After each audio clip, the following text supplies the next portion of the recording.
Support for the show, FYF Sports, is brought to you by Manscaped, who's the best in men's below-the-waist grooming. Manscaped offers precision engineered tools for your family jewels. Manscaped is trusted by over 2 million men worldwide.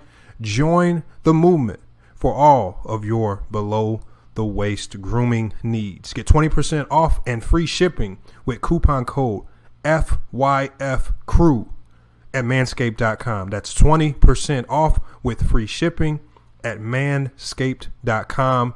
Use the code FYFCREW. Your balls will thank you.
FYF Sports, man.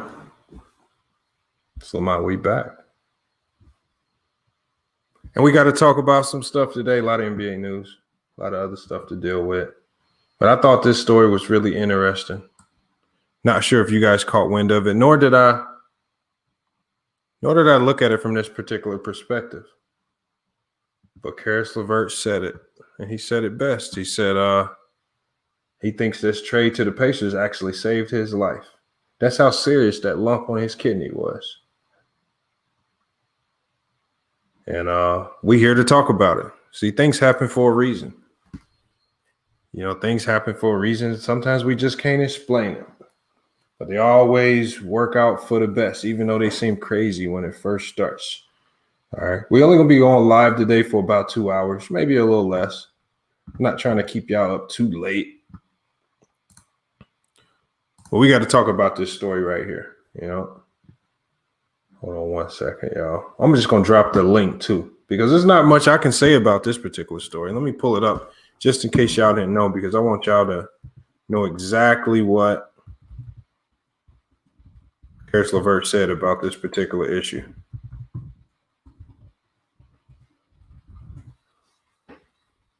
Still Nation was good, Taj. Theron, right? What are you talking about? What do you think you missed, Theron? Hey, SB, what's good? From Chicago. Tayshaun Holmes. How am I in two streams? I'm not in two. Tayshaun Holmes. Tayshaun Holmes. The other was a live video premiere, and that video has ended. That was a live video premiere. All right. I premiered a video that was pre-recorded. That's what that means. This is live right now. This is not pre-recorded. All right. So the other video was just my NBA film study on that Warriors game, where I just kind of broke down some of the concerns for the Lakers, late game defense. And I just wanted to break down, you know, the Warriors, how they're just getting better day by day with their chemistry. Hey, if you want to call me a magician, salute. I'll take that as well. I will take that. But no, there's nothing magical to it. I just premiered a video. That's actually something that I recommended all YouTubers do, especially sports YouTubers. That's something that I recommended in my YouTube marketing video. Premiere everything, whether it's 10 minutes, 5 minutes, 20 minutes, premiere your video. Hey, no, he probably couldn't. I mean, but the problem, Tayshaun Holmes, with Ticket, if he actually broke down film, it would expose a lot of truths. See, if he broke down the film, a lot of the takes that he says would he wouldn't be able to say, because people then will be able to see the video is inconsistent with some of his takes. And so therefore you shy away from showing real actual film to break down. And that's why. That's just facts, because there's not been a single time where he's broke down the film to prove something. You know, I broke down the film to prove why James Harden was seamlessly transitioned into that Brooklyn Nets offense. And he had a 30-point triple-double his first game. That's seamless. All right. The film showed me that. That's not me taking a guess. I don't have to guess or lie or over-exaggerate. When I looked at the film, that's what it told me. And the same thing with the Lakers. If you look at the Lakers, late game, the Lakers defense looks stagnant and extremely tired. Like I showed y'all on that one play, there are multiple plays where you will find LeBron James gassed on defense late game. He saves his energy for the offensive end of the court. All right, there were multiple times where I showed you guys Dennis Schroeder has mental breakdowns that are epic on the defensive side of the ball, who started at the beginning of the third quarter. So, I mean, those are things that if you watch the video, anybody can see. I'm not doing anything special by watching the video. I just like looking at other things outside of scoring the basketball. All right, but with Caris LeVert,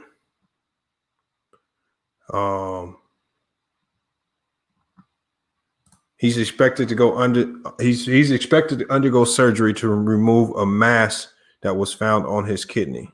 And you know, Caris LeVert kind of came out today. You know, for a lot of these trades, over the years, even when you listen to Ticket Talk, he talks about the negative impact of some of these trades. Guys are getting traded.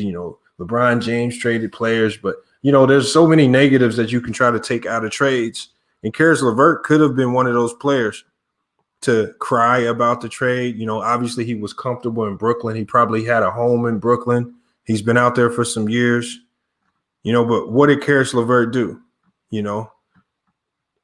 took it as a blessing in disguise. He would have never had that physical to reveal that mass on his kidney if he didn't get traded. He would have never had, and who knows how big that mass could have got.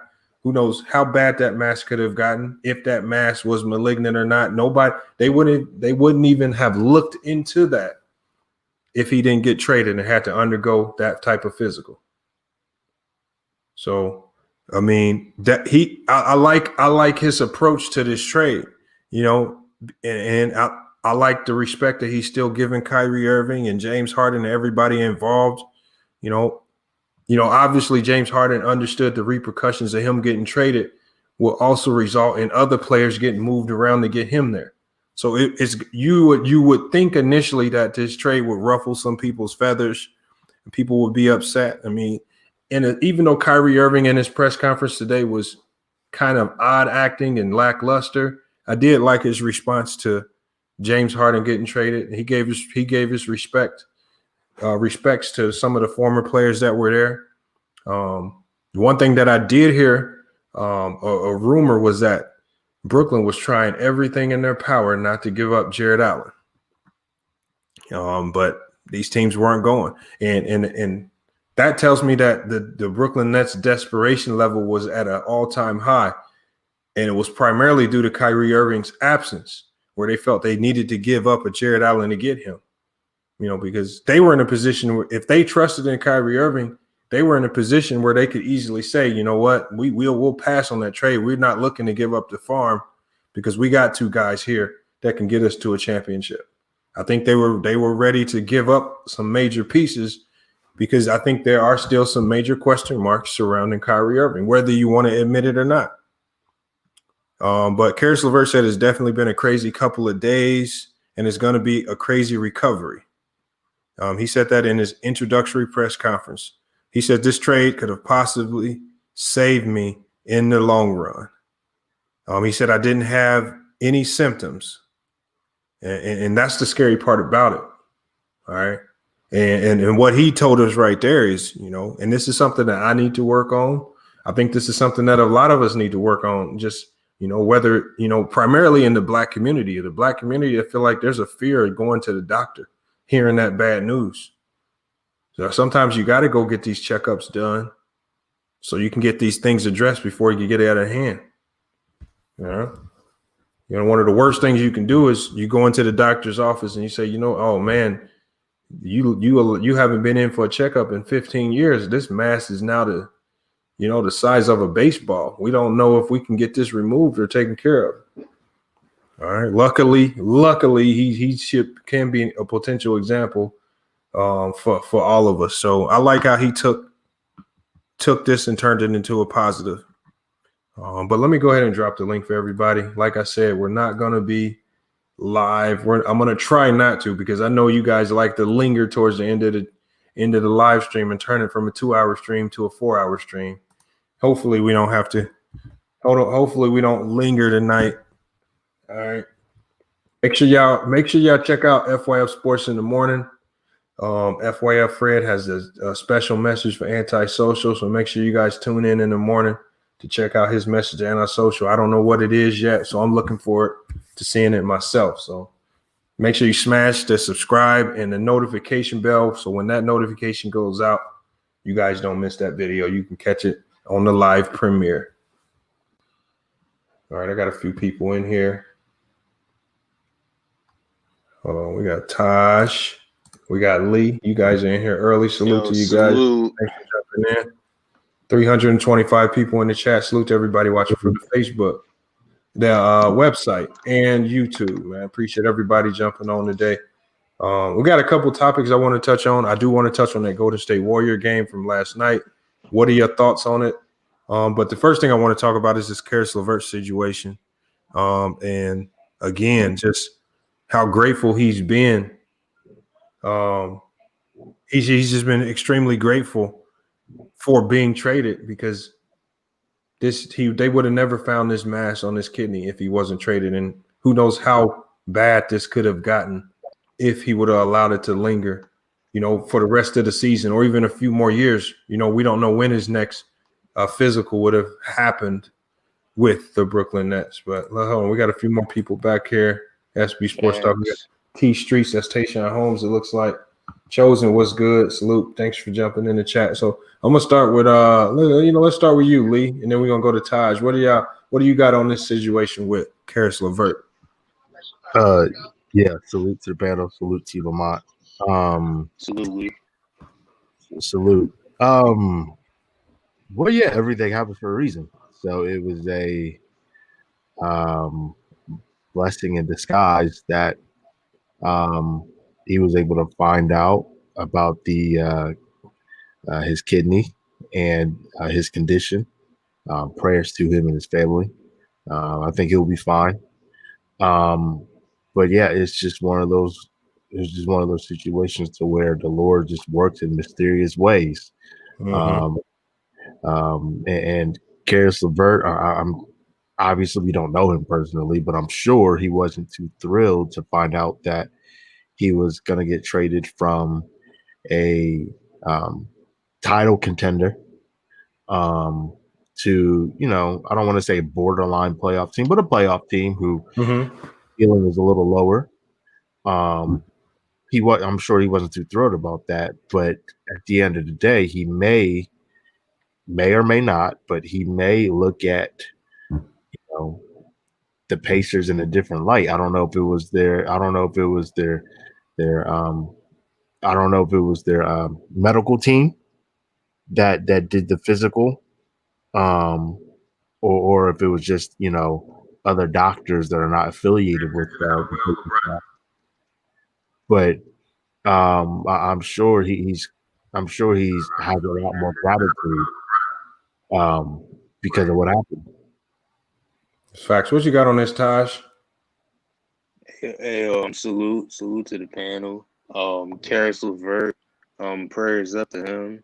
Once he gets everything done, I'm pretty sure, in in a playoff team that doesn't have that much expectations, I'm pretty sure he's gonna do well, and like possibly even better than what he did in Brooklyn.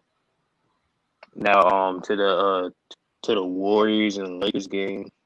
The Lakers. I think the Lakers just pretty much just fucked around in that game. While it was up 19, and then they gave it up. And like you said, Dennis Schroeder, like if Dennis Schroeder wasn't like Dennis Schroeder just kept on making big mistakes defensively. Giving up a lot of looks, flopping around, and yeah, it's pretty much what I got. Yeah, you're right about the Lakers right there. And I don't want to put all of those defensive mistakes on Schroeder. He made a lot of them, but again, late game problems like that is usually culture, y'all. It's culture. Hey, Lamont. What's up? Sorry about that. I was just about to piggyback off what Taj was saying and what you were about to say. Yeah, they play lackadaisical at times, and it's definitely a cultural thing. Now, granted,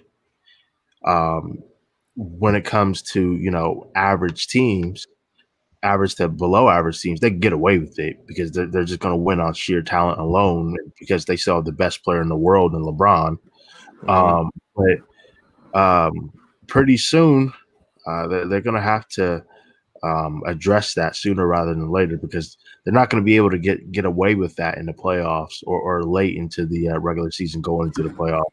And yeah, it's just they're just playing relaxed as one, they're the champs, and two, I think they do play hard. I think teams for the most part play hard in the regular season, but they coast. But but the Lakers coast to another level because they won and they know they're going to be one of the last 4 teams standing going into late into the postseason, going into the finals. But I think I'm not saying they have to make big trades or anything, but they just have to focus and lock in sooner rather than later. They have the talent. They definitely got one of the deepest teams in NBA. There's no trade. First of all, when we hear about the Lakers need to make trades, or I've even heard some people say the Lakers are going to trade for Bradley Beal. Y'all need to understand that literally the Lakers have nothing that they could trade for Bradley Beal. I don't care if they do a 7-team trade. They don't have. They Well, can't. first of all, can't do it. They don't have the cap space, and they don't have the players. They don't have the draft picks to afford to give up for a guy of that caliber. So again, let's dispel the Let's narrative. be realistic here. We got to dispel the narrative that they can go get another superstar. The Lakers are in an impossible situation. They're not going to get a third superstar this year. All right. They used all of their money to shore up their bench in Schroeder and Montrezl Harrell. That's what they used their money for. All right. They also re-signed some guys from last year. All right. The thing is, they couldn't keep the same team from last year because a lot of guys like Rondo were going to walk for more money.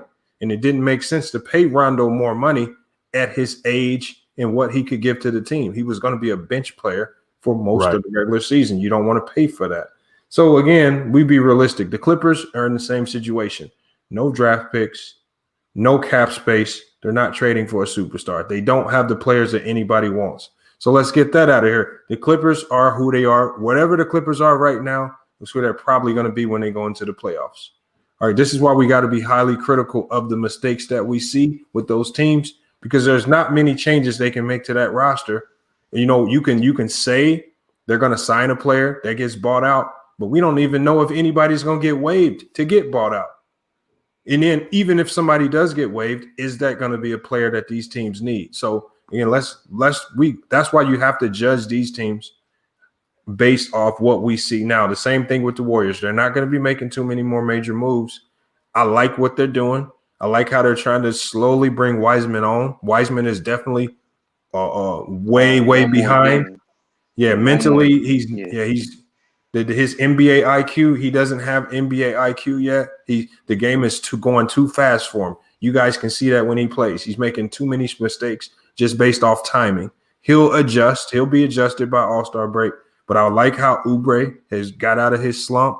He still found a way to be effective. I like that Steve Kerr came out and said yesterday, these three guys all said they want to be on the NBA defensive team. So this is a shift in their culture and their identity. I like what they're doing. I like the Lakers still. They're still the title favorite, but they are trending in the wrong direction with these bad late game defense. And they've been reliant on AD a little too much. And that's where LeBron James, that's why I had to be critical of that video. Because what I saw in the third and fourth quarter, I saw AD as the best defender on the court, doing everything, not because he wanted to, but because he had to, because nobody else was stepping up to help him out. And I think that's something that the Lakers need to fix on. And we got Tayshaun Holmes. One more thing. Hold on, let me get to Tayshaun first because he hasn't said anything. Then we're gonna go to Trudy King at SB. Tayshaun, what do you got on not just the Caris LeVert situation, but also the Lakers and Warriors from yesterday? What up, panel? Well, with the Caris LeVert situation, man, I think it's a blessing in disguise, man. Even though I'm pretty sure he might have wanted to stay in New Jersey. I mean, not New Jersey, but in Brooklyn. But I like when guys get put in a situation to where you can see their full potential. So I'm not sure if it's too early, if the Pacers are going to give him the keys to the team. But just to see him be able to flourish in that system, I mean, hopefully next year, I mean, he do good things. I think it's great, and I think it's great for the NBA. As a player who was once in his situation, not with the same illness or whatever, but just going through like a routine checkup and just finding, oh, you got this going on with you. I mean, it sucks, once you find out about it, but it's a good thing that you're catching it early so you know how to take care of it in the future. And so hopefully, I think Caris LeVert, he'll be good for next year. And the Lakers, man, they just need to get that fire back, man. They don't seem too much. They don't seem like they motivate when it comes to crunch time because I've even watched them even when they played the Grizzlies, man, and they even had their best players on the floor. John Morant was hurt both games, and they barely beat us. And so, man, it definitely shows, man. I don't know if the Lakers are coasted because they haven't had that many days off, or they just think they're just better than anybody, man. Yeah. But like someone else said not too long ago, man. I mean, during these times, I mean, you can't take games off because with the COVID situation, you never know. AD might get COVID and be out for 2 weeks, so man, you just need to take advantage of every game, man. I think it would be a big difference, man. If you're in the top 4 seed or the bottom 4 seed, man, it's different, man. If you're going to play the Clippers the first round versus a team like the Grizzlies or the Blazers, so I don't know. The Lakers, they're going to definitely need a reality check, and hopefully they get that soon. Yeah, the True. Lakers got that. You go ahead, Taj, and then I'm gonna go to SB. The Lakers got that big road trip, that big East Coast road trip that they got after that game. Going on to like 6 games of that road trip. Yeah, it's gonna be a big road trip for them to figure it out. Hey, do y'all think LeBron he's ahead of the MVP race? Man, I don't know. I'm not. As it stands right now, I think it's Jokic and LeBron for the taking. Jokic, as of right now, depending on how Denver does when the season ends, what their regular season record is, he could maybe get edged out, but it's going to be based on how Denver does in the regular season. I think it's LeBron and Jokic right now. I don't think anybody else is really. Kyrie was in that race for a little bit, but Kyrie kind of fell out that race because he went in missing in action. So maybe Hey, Lamar. the chance of him really getting back into that race are slim to none now that James Harden is there. Hey, Lamar. Yeah, what's up, Lee? My fault. One last question, and then I won't say anything for a while. No, you're fine. Do you think this is the only – I've never really criticized LeBron because I've never really had a reason to. But this is the only criticism I have of LeBron. I think sometimes he's too unselfish. Would you say that would be a fair assessment of LeBron? And the reason why I say is because there's games where you will look at his stat line. He'll have his 26 or 27, 9-8, 27, 7-8, 28, 8-8, 30, 9-8. But some of those games, I'm not saying he leaves a lot to be desired, but some of those games where he has his typical 28, 8-8, it should be 34, 36, 12-8. And then sometimes he'll have games where he just has terrible shot selection that for whatever reason it will go in a few games, but then other games where it would be the Lakers would play a quality opponent or a marquee matchup. Those same bad shots that he makes against, I don't know, let's say the Grizzlies, didn't mean to throw them out there. He won't make them against the Warriors, or he won't make them against, quality contender. Why is that? Well, with LeBron, his best attribute, his best skill set is being a playmaker. He's always going to defer to that. Like nobody's going to tell a guy like, even Steve Nash or Jason Kidd, nobody's saying go out there and score 40 points. Even though they could score the ball, their best attributes are playmaking. If LeBron has to go out and score you 35 to 40 points, you're in trouble. That means nobody else is making shots. You're struggling. LeBron is best. He's at his best when he's only scoring 23 to 20, maybe 27 points per game, because that means he's getting all his assist numbers off. He's rebounding the ball, getting in transition, and maybe even getting some steals and blocks. So sometimes look at the leading leaders who look at the players who lead the league in scoring. The Bradley Bills, the Trae Youngs, the Luka Doncics. Are they on very good teams? They're scoring because they have to. That's why. All right, they're scoring because they have to. Hey, Lamar, and on that point, man, not to cut you off or anything.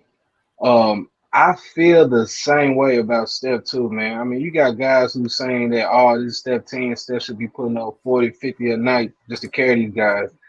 My thing is, how you're doing a disservice to your teammates if you're shooting up all the shots, because in the future, man, you're gonna need them to come in the clutch and be able to participate.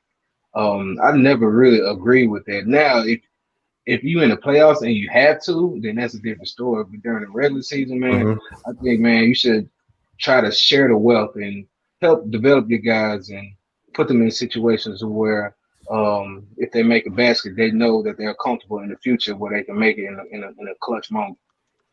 That's all it is. You do what you do best. Look at Dallas has a comment here. He says, Lee is right. LeBron gets shaky sometimes. He lacks consistent decisiveness in closing moments. So when we say closing moments, I'm assuming that you're saying when the shot clock is running out and the clock's about to strike zero.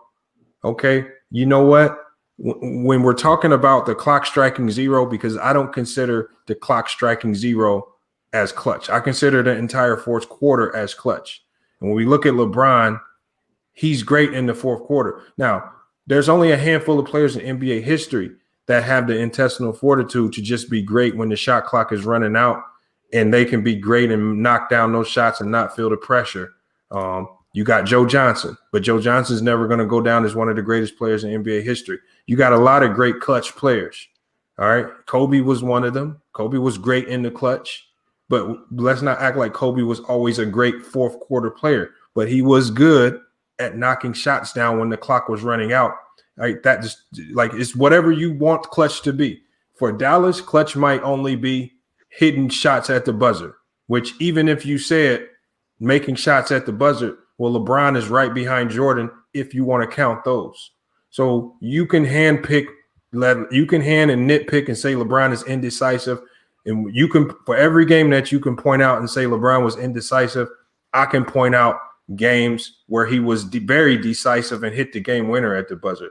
So again, I think that's being disingenuous when you go there. That's not a very strong argument. We've already ethered people on that before in the past. Then Dallas, you got to come a little stronger than that. Mitchell Dawkins, salute. Hold on, we're gonna go to True to King. What are your thoughts on Caris LeVert?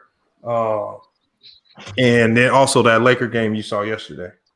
Oh yeah, that Caris LeVert situation was crazy, man. Like I definitely saved his life. That's one of the crazy situations I ever, you know what I mean? We kind of saw, you know what I mean, situation like that when getting a physical, you know what I mean? Because who knows who they got another physical when he was in Brooklyn. So I mean, it was you know what I mean? Everything happened for a reason. It was a good sign, and he's in a better situation. You know what I mean? He would come off the bench. He was an up-and-coming guy from the Nets being a starter, and they put him on the bench. Now he had the opportunity to be a starter and be the second guy. That's why in my opinion, that's why I think that's what the Pacers are going with. He's going to be the second guy with some bonus. That's why they made that trade for him, for Victor. So, I mean, it's all. I mean, hey, man. I mean, Victor. I mean, Caris is a great situation, man. I mean, definitely. I mean, hey, a blessed dude, man. So.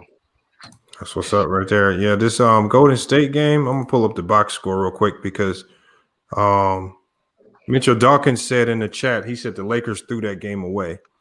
I think it's opposite. I think Golden State came and took that game. That was no fluke what they did. The way they executed late game. Again, then the Lakers. Lakers was hard in that game, man. AD tried his best to do that switch to contest. Well, see, there's some things that won't get spoken on. The one thing that won't get spoken on in that game, one that stands out to me is going to be Draymond's defense on AD. AD only had 17 points. Now, he did dominate the boards. All right. He had 12 defensive rebounds, 17 rebounds on the game. But the thing is, if you don't allow Anthony Davis to do what he does best and just kill you, you know, be that unstoppable offensive force that he can be, then the Lakers are beatable. And LeBron James, they did a great job all around the board. I keep the link. I want y'all to look at the link to the Golden State Warriors. They got great link. When you look at Oubre, Wiggins, you got Pascal, you got Draymond Green, you got James Wiseman. Their length is crazy. It's gonna bother teams like the Lakers. Yeah. So I like good job. And you still got Damian Lee. And all of these guys, not all of these guys can also go out there and make shots as well. And they did a great job of that. They made a great comeback. And the thing is, they won games like this without Curry playing astronomically great. He didn't have to drop 62 for them to get a win. He actually shot 3 of 12 from the 3-point line. You know, not a stellar game. And they're winning games with Steph Curry playing bad. When they start gelling, what's going to happen when Curry's playing good and everybody's hitting on all cylinders? It's not going to look good. I just find it crazy. Like when people watch these games, I find it crazy. Like when people watch these games, they don't give Draymond any credit. Like me, when I watch the game, I'm looking at how Draymond's playing defense. Like that dude can lock up all five. That dude can really guard all five of one possession and completely have a huge impact on the game. Like guys like Draymond, like he can determine a win or loss one game because of his defense. Mm-hmm. We got Dallas Richardson back in the comments. I said he lacks consistent decisiveness. Consistent Jordan, Kobe, two players I don't like are always consistent. Well, the problem is, here's the thing. You're literally naming two of the greatest players of all time. I mean, I know we're talking about LeBron James, but I mean, how come we don't talk about clutch when we talk about Magic? Or how come we don't talk about clutch when we talk about Bill Russell and Wilt? See, we only talk about things that you can fault LeBron at. I don't like to harp on his ability to make shots when the buzzer sounds. That's a very weak argument because this is what Dallas. What people do with LeBron is they pick at certain topics that they know he's failed at. They don't like to talk about what he does good. He does a lot of things good. We here at FYF Sports, we're not LeBron James fanboys, but we're not about to waste a whole bunch of time talking about clutch when clutch makes up less than 1% of the game, especially if you're talking about the last shot, all right, the last second on the clock.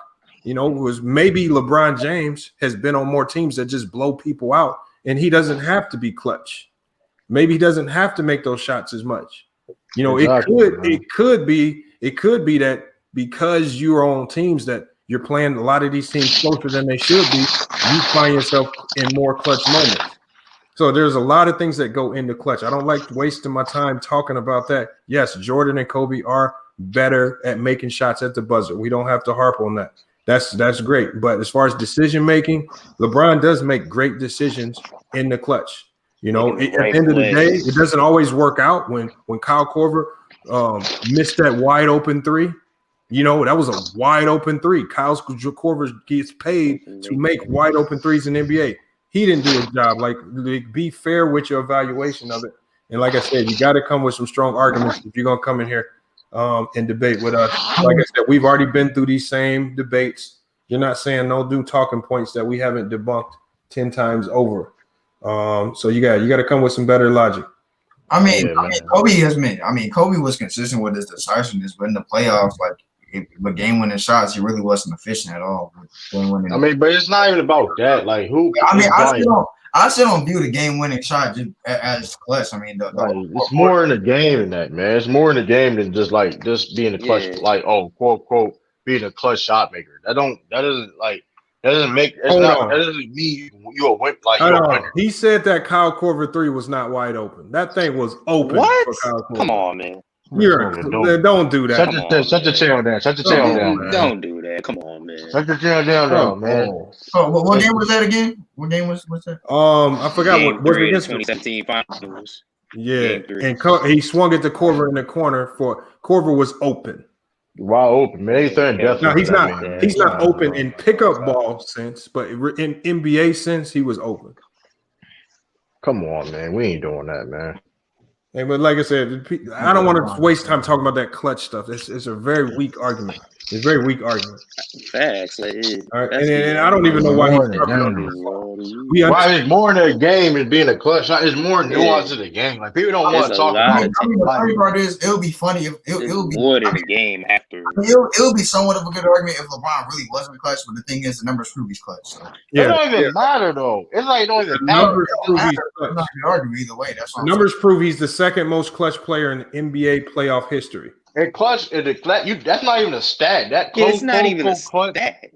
It's not even a real stat for real. Only thing you only judges on scoring. Only thing only judges on scoring. You don't judge on defense. True. You know why it's not a stat? It's not a stat because just like Dallas says clutch is making a shot at the buzzer, I might think clutch is the whole fourth quarter. Taj might say clutch is 3 minutes left in the fourth. There's nothing measurable. So people pick and choose what clutch is to create their own narrative. Dallas is creating his own narrative that LeBron is decisive in the clutch.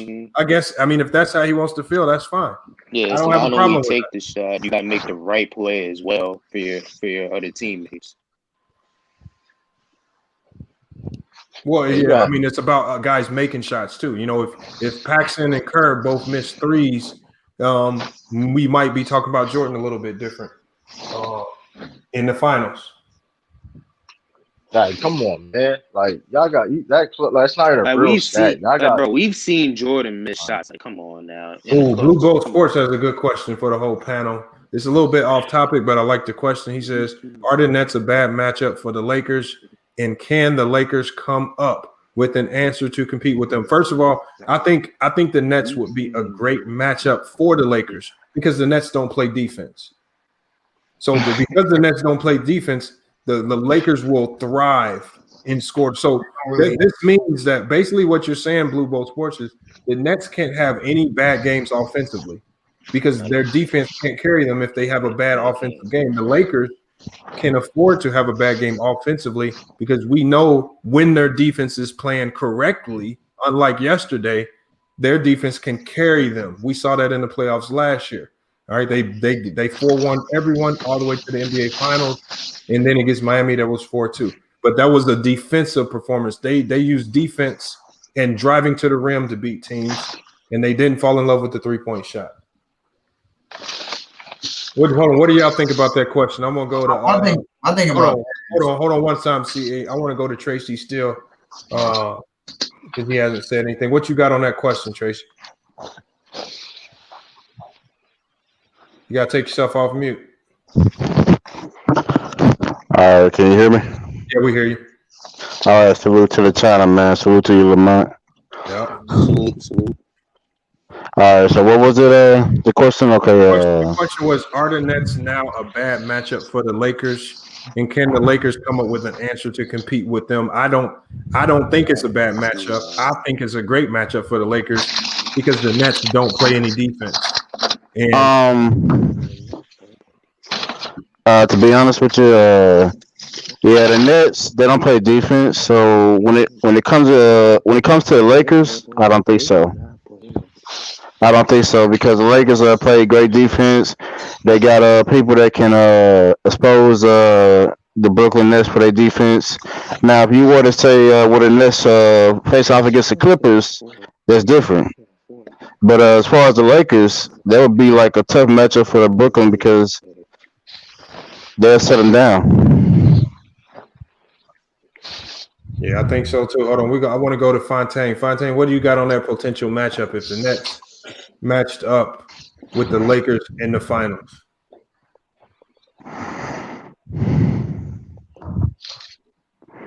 Fontaine, you got to take yourself off mute. Some dude was just breathing in like crazy, boy. Yeah, I don't know who that was. It wasn't Fontaine. Hold on. We'll go to SB. SB, what do you got on that question? Salute to the channel. I was sitting here patiently waiting. But I gotta say about the Caris LeVert thing too. But right here, yeah. I think it plays both sides with the mismatch because the Lakers always have a problem with like dominant guards, and they're gonna have two of them. So it's like who they really can put on them consistently. Like I don't think Caruso would really stop. Like, you know, because Kevin Durant and LeBron go cancel each other out. Then, you know, they got the juggernaut, which is Anthony Davis, which the Nets have a problem with inside scoring. But like I said, the Lakers have a problem with perimeter because, okay, if you put Schroeder on Kyrie, which I still believe you have a hard time, who's going to guard James Harden? So it's really going to be a duel of who can outdo the other person. And then with the Caris LeVert situation, I believe this was a blessing on the court and off the court. Because off the court, obviously, you know, that just saved his life. He could have been injured. Then on the court, you could finally see his true potential of him being a star because every time he was left on the team by himself, he always had breakout games. So hold on, SB. You said that the Lakers struggle with guarding great guards on the perimeter. Didn't they saw a great point guard on the perimeter every round of the playoffs last year? And then I mean, but they all had good games. Are we not? Yeah, we saw Damian Lillard struggle mightily. Aside from the first game, he struggled mightily. Mm-hmm. We all saw James Harden struggle mightily, and then we saw Jamal Murray struggle mightily. And then when it got to Miami, they were so depleted with injuries, we didn't really get to see them. Jimmy Butler definitely did his thing, but it wasn't enough to make them competitive in that series. I'm trying to remember. I don't want to I'm trying to remember. Was LeBron guarding them too? Sometimes at the guard, right? Who was that? Any guards when they start quarter. He was switch. He shut down Jamal Murray. A lot of people don't want to talk about that. Yeah, it was time in that crunch time when he had Jamal was going over. Yeah, because LeBron, I know about LeBron doing. I'm a Bulls fan because when D Rose started going off, he instantly put himself on D Rose. But with the Nets, the problem is that he gonna have to guard KD 24/7. He's not gonna be able to guard a Kyrie or James Harden in the fourth to shut them down. That's why I say that's where the problem come in. But that Laker team defense, man. You can't listen. When you beat great offense over team defense, and how they can turn it on. And that's not necessarily true. Because you could put AD on KD. I disagree with that. You could put AD on KD. I don't think that's gonna work out for AD. Hey man, you listen. AD could do that's it. Just like saying he can guard Steph Curry. Huh? No, AD can't guard Steph Curry, but no, I said no. The analogy is he can't guard KD. He's not gonna be able to. Not in the I mean, I'm not saying this is the thing right here. I'm saying You don't guard KD with one player. This is all going to be exactly. It's about in the NBA with the 24-second shot clock. The goal, what you would try to do with KD is you would try to keep the ball away from him for the majority of the shot clock and hope that somebody else takes a shot. Right. Once he catches the ball, usually, I mean, it's about him making or missing a shot. So then now you have to schematically come up with, okay, how we can force the ball into Kyrie's hands more, how we gonna force the ball into Harden's hands more. Like they're gonna have to give and take a little. It's not gonna be easy, but I'm not gonna say that team is unbeatable. They're definitely beatable because the problem is they're terrible. Y'all don't understand how bad they are on defense and how bad that can start to affect you on the other side of the court, especially in the playoffs. When the game slow down, Lamont. When the game slow down in the playoffs, every possession is way more important. And if you can't stop nobody, then you have an off shooting night. You done. That's our thing, and we know off shooting nights happen. Off shooting nights will happen in the playoffs. All right, whether it's great defense or not, sometimes you will have an off shooting night. Can your defense carry you? I cannot say that about the Nets right now. Yeah, because I definitely agree with the Nets whole game plan is, to me, I don't know if it's me though, or I don't know. I think I believe Lamont said as well. But do they kind of play like how the Rockets was playing? Like to me, look at D'Antoni. Look who their coach is. They got Mike D'Antoni, so yeah. Well, yeah, no, it's similar, but I mean, your defense is going to look different. Look, you lost Spencer Dinwiddie. He was better defensive. You lost Caris LeVert. You lose Jared Allen in the trade, and you lose Taurean Prince, one of your better defenders. So you just lost 4 of your team's best defenders. It's just like you automatically going to get worse defensively, and you were already a bad defensive team even when you had those players. Mm-hmm. So yeah, that's what I'm saying. Like when I say with the AD to KD thing, we're going back, piggyback on what Lamont said about the 20 for a second. That's going, like you said, that's going to be a big part because AD is a bigger guy. It's going to be harder to KD. KD going to get a shot off like it's KD, but it's going to be harder to get his shot off with AD. Well, somebody the same size. You know what I mean? Who was name the last bad defensive team that won an NBA championship? None. Ain't been no bad. Not off the top of the head, I can't think of one. That's what I'm saying. None. When you think of the last 10, 20, 30 champions, there's usually something that you can say they did great defensively that helped push them through the playoffs. Whether it's the Pistons, the Lakers, whether it's the Golden State Warriors on their championship run, they were great defensely.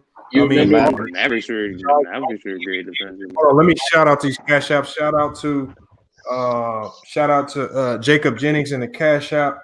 And then also shout out to Jackson Dawson. Keep on saying Cash App, man. Appreciate you guys for the support of the channel, man. Big time. Bees just hopped in the chat. Bees, what you got on this? Hey, I think a little different. You know what you do to beat them? Mm-hmm.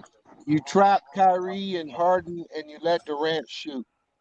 I understand. I get that strategy. Because I see where you come from. That one. Because Durant is not a high volume. That ain't gonna work. Shooter. No, I'm telling you. That'll work. I like that concept. I like the concept. Yeah, but Durant is efficient, and he don't need a lot of shots to score. But you take the approach is, okay, can you score 100 points? because what will happen is, I mean, do you want to take the chance on that? No, if you would. If you try to guard Kevin Durant, James Harden is the best offensive player in the league. You cannot allow him to score 30 and get 11 dimes and KD score 28 on 12 shots. Yeah. You got no chance to beat them if you let Harden do that. If Kyrie don't get the ball and Harden don't get to do what he do, now you start to break them dudes' rhythm. You let KD shoot as much as you want. I put Marcus Morris on him and say, kill him, score 70. Harden, you ain't touching it. And Kyrie, you ain't going to get your touches either. And then you know what's crazy? Yeah.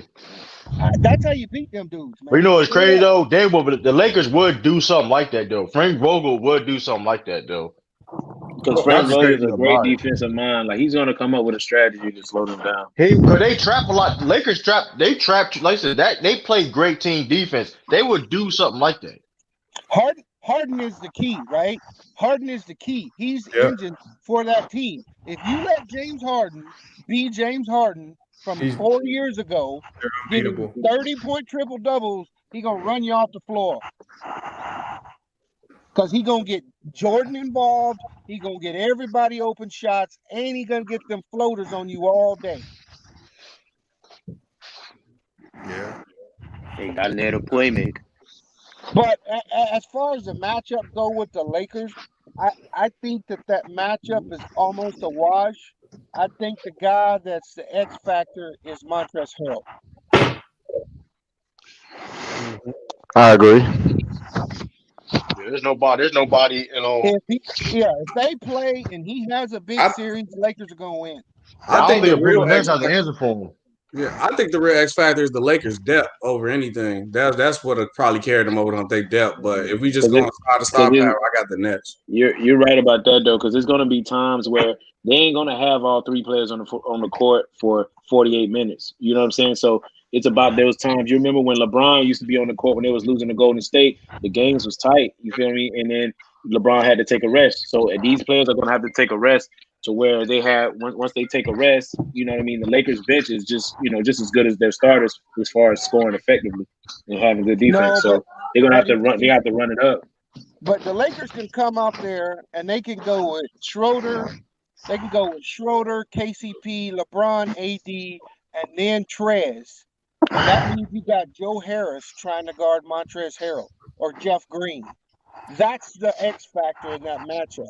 Yeah. Trez, and he will dominate that. He will dominate that matchup. I knew that for a fact because he's a scrappy dude. All you're gonna do is give him eat. Like you can't just put any regular person on Montrezl Harrell because he's a high energy dude. He's gonna be a spark come off the bench, and it's like, yeah, And in that matchup, you got Joe Harris and Jeff Green who really don't put the ball on the floor that much. So that plays into the Lakers. Now he can guard someone that is really not going to put him in harm's way off the dribble. I'm gonna tell you right now, the scouting report for Garden, Brooklyn is gonna be extremely important because the one thing you're gonna have to accept is guys like Kyrie, James Harden, and Kevin Durant, they're going to get their shots off. You want to emphasize them getting their shots off where they shoot the worst percentages. And that's the strategy that Dallas used to beat Miami. That's how they pulled off that epic upset. They read the scouting report perfectly. They emphasized LeBron only touching the ball in areas on the court where he had extremely low field goal percentages. And there were certain places where they would allow him to get the ball. There were other places where they wouldn't allow him to get the ball. And y'all saw the results of that strategy. It actually worked. So there are ways to overcome great offenses. You have to get creative. Like Sean is saying, maybe you might not be able to apply Bees' tactic for a full 48 minutes, but it may be enough to disrupt them and get them out of what they normally do to where you can have the advantage offensively.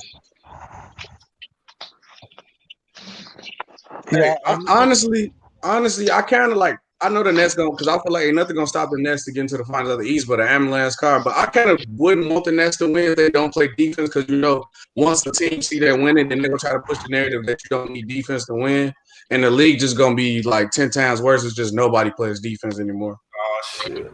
I think Philadelphia can get one run. Actually, as far as I don't think that the Bucks is out of it. I mean, that game. Won that game. There was so many defensive mistakes that Brooklyn made that Bucks should have won that if you really looked at it. And those mistakes aren't going to get better because Kyrie comes back. You're taking someone who played defense off the floor for more offense now. Yep. So that team is probably better without Kyrie, if that sounds crazy. I ain't want to say that yet until we actually see them play on the court and then see how that work out. Because like we all know, if they actually could figure it out, that 3-headed dragon gonna be a problem. But somebody got to sacrifice in the big three. We never seen the big three where everybody still looked like a superstar. Somebody had to go down. At least one person did. So who's gonna be the defensive anchor on that team? They don't have one. It was what's that center that went to Jay Allen? He was the defensive anchor. Yeah.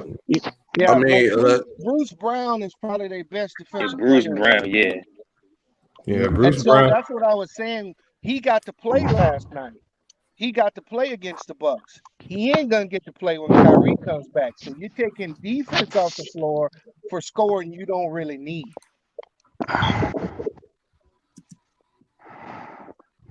Well, we're gonna see how it works out tomorrow. We're gonna get a sneak peek. They play against Cleveland tomorrow.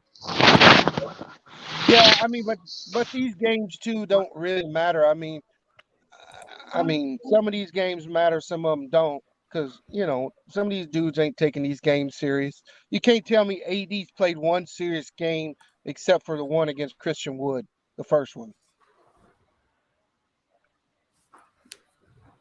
Yeah. Yeah, you're right about that. But I mean, it is a shortened season. 10 games less. The games are a little bit more important, especially early on when you don't know what's going to happen mid-season. Injuries can take.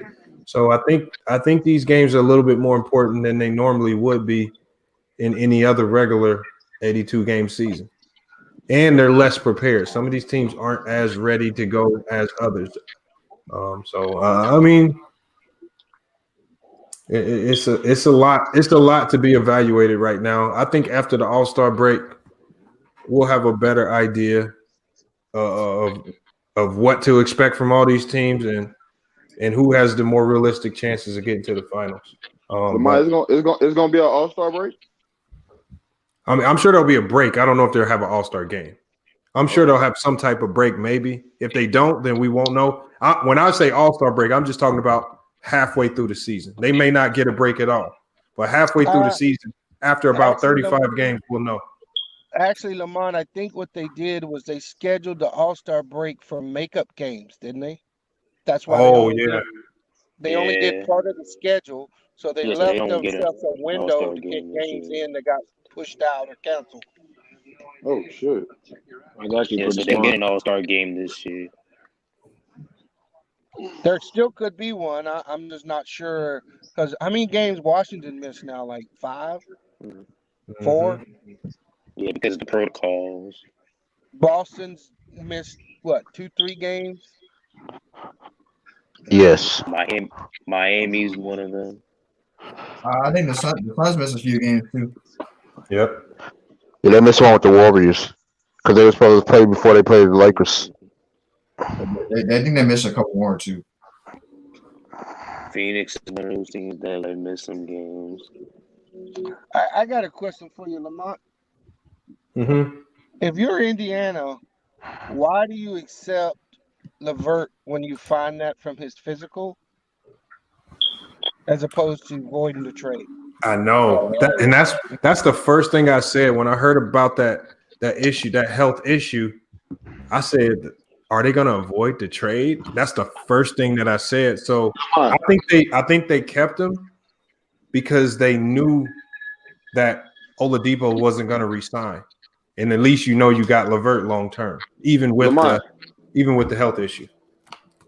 How the hell did the Nets not see this, bro? Like, how did they not know he had that? It didn't show up in his physical. They don't give these guys physical every week. They get a physical at the beginning of the year, and then that's it. It probably something that just started to develop, and they only happened to catch it early on because he got traded. And every time you get traded, you have to have a physical. So yeah, that's why he was so excited, like being like. I know I missed the conversation earlier, but he felt blessed. You know what I mean? Because that's he go a whole season, that man could be double the size. He can really be having some kidney failure. That shit ain't nothing to play with, bro. Ain't no joke, boy. That I've seen a lot of people go through dialysis.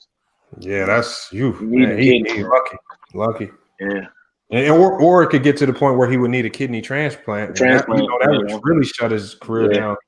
So he's definitely. Once you have transplants, you can't have physical activity at the same level because the transplant might at any point may reject itself. So you got to take it easy on your body. Yeah, that's. I mean, I'm glad that he got that identified quickly because sure. It's a blessing. It's exactly he what he said he said. wasn't It's a having any blessing in disguise. symptoms. And that's the scary part Yeah. about it. 0 symptoms. It's crazy. Man.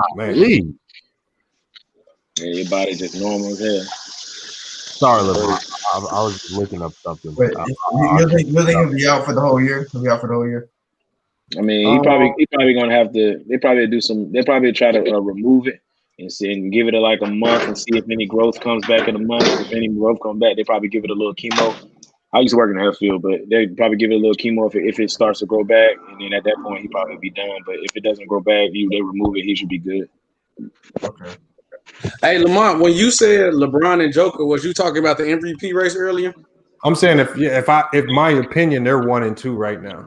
What do you have Kevin Durant in that race then? I mean, I have Kevin Durant at 3.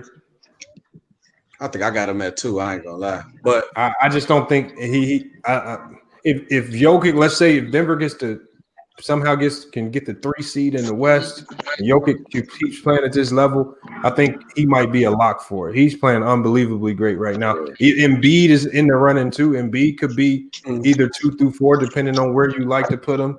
I just don't. Again, now with Kyrie coming back, I don't see KD being able.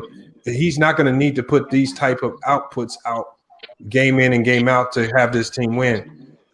His scoring load is going to go down. Yeah, but Lamar, you know why I said that though, because you know how I go in the media. They love them storylines, and I know as a media person, that's what they go for. So if KD play good, bro, he coming off of Achilles, that's gonna boost them anyway. So they're gonna boost that in that storyline. So they're gonna go off that. A lot for that. Comeback player of the year. That's his award. Oh yeah, he definitely got that in the bag. Unless he get hurt again, God forbid. Yeah, he'll get that.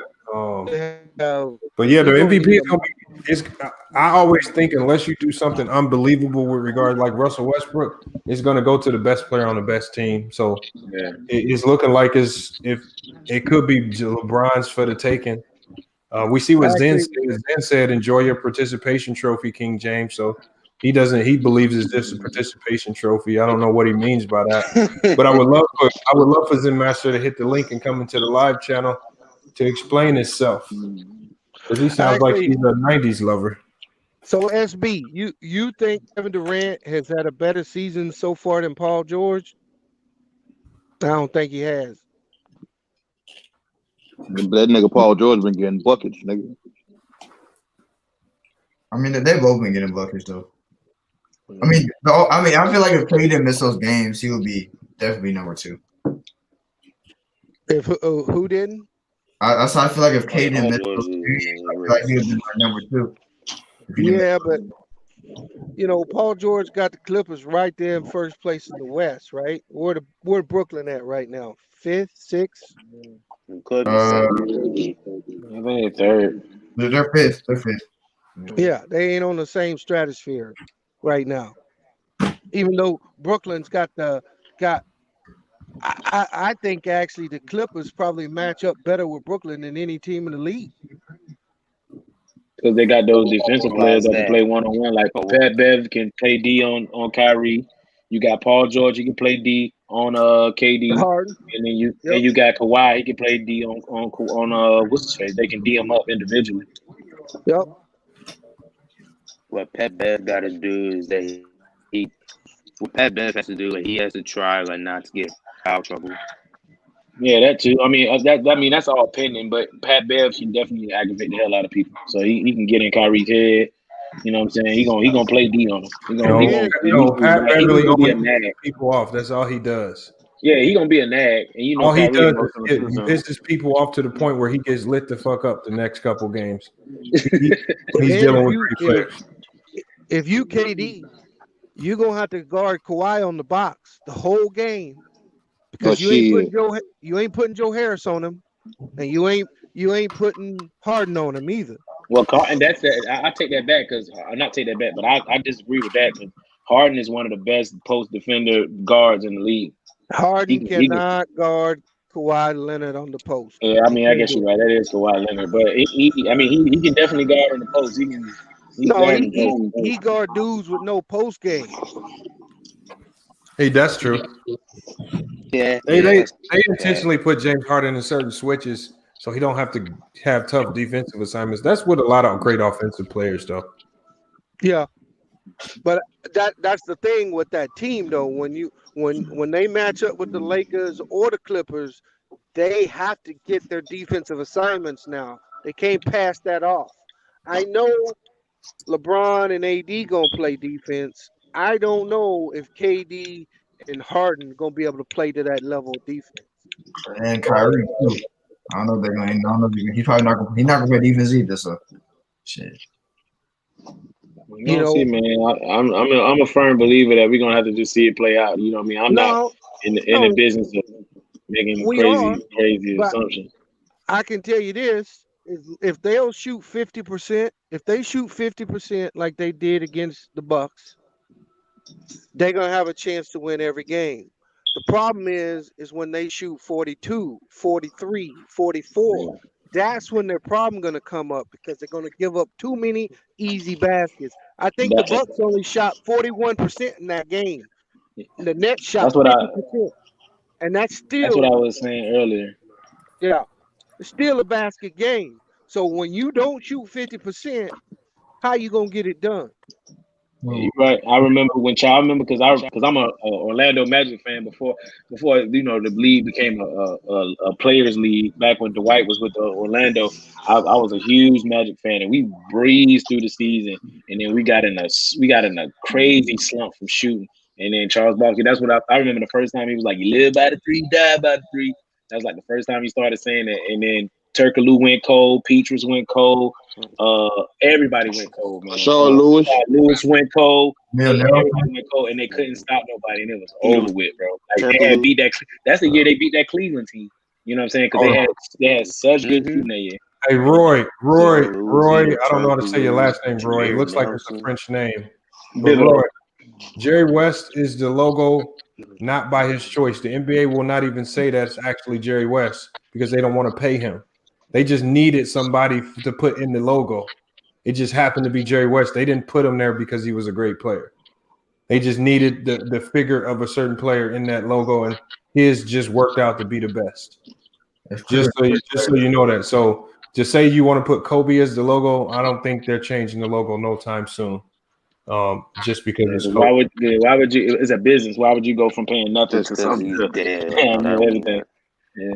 Yeah, man. West is a logo, but he doesn't even get a dime for that. The league doesn't even acknowledge that it's Jerry West. We just know who it is because we've seen the same images and we know who that is in that image. Just like if they put LeBron or Jordan there, we would know if it was LeBron or Jordan. But Lamont, like if you use somebody's silhouette, can you still get compensated for that? Man, you know how hard it would be to get that to pull that off in court. Did you? I'm not. That is be too difficult. I mean they've been for so long that it probably wouldn't be hard to do it. And also, the league has already compensated and made sure Jerry West and his family has just been stucking around doing things in the league for so long. Why would they even open a case like that? They get money in so many different ways with the league. You know. Yeah. I mean, people say that. Like I said, y'all should have gave Kobe. Y'all wouldn't be running around here saying Kobe needs to be the logo if y'all gave him his props when he was playing. Because half y'all spent time hating on him when he played, and you only want to act like he's in the top 10 all of a sudden now because he passed away. That shit was disgusting when I seen Jason Whitlock doing all that fake ass crying on Speak for Yourself. I'm like, bro, you used to write hit pieces on this man. Now all of a sudden you sad. He did one, and you don't remember he did one after he died. You don't remember when Whitlock came out? Nah, he didn't do no speed when he died. Kobe. Yes, he did. He was talking about his because Kobe, Whitlock was talking about it. He did that. He did all that crying. After he and then died. the next episode, he came out and he was like, "Let's not, talk about. Let's not forget all the things that Kobe did. When it came to women and this, that, and the third. You know what I mean? He got roasted for that, bro. People was like, I didn't even see that part. He lost his job. He lost his job. You the same guy that gotta keep that same energy like before the nigga died. Like, come on now.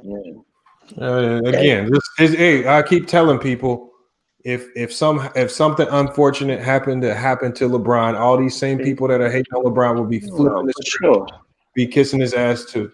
So let's it not. ain't even.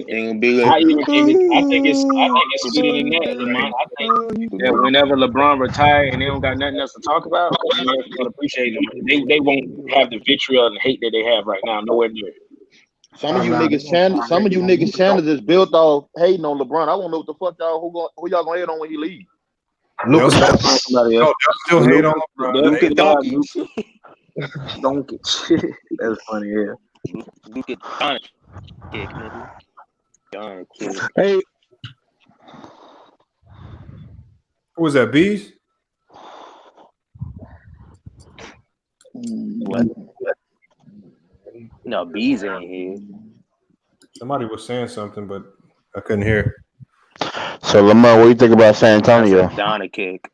Look at Zen Master. At least he honest about it. I don't think Brian ain't gonna even make it to the league. Shit, LeBron will take make our it. turn. Oh man, don't do that. Don't do that. Look, he already setting it up. They just gonna go to the sun. That sounds about right. Hey, at least he honest. That sounds right about how they gonna go. They'll treat him like Lonzo. Try to treat him like Lonzo, but I've never seen Bronny play. Bronny is look at any what all NBA players say about Bronny's game, including Gilbert Arenas, and he's been dead on about a lot of these guys. He said Bronny basketball IQ is far above his age. His IQ is gonna get him there. Might not look good, it might not be the Flash, not no Armani Bates or nothing like that, but he has an elite IQ for his age. That's fact. Well, Lamar, why he didn't get no burn his freshman year? Because hold on, first of all, look where he was playing. He did get burned. He got a lot more burned than D-Wade. And look, they were playing on one of the greatest teams in the like you got 12 D1 players on your team. There's only so much playing time that can actually go around. And obviously the coach is going to go with the seniors, as most coaches would. I mean, you know, it's not like the high school I went to where if you were a great freshman, you could start. I mean, he's playing with D1 players on the entire roster. He's got to sit and wait his turn.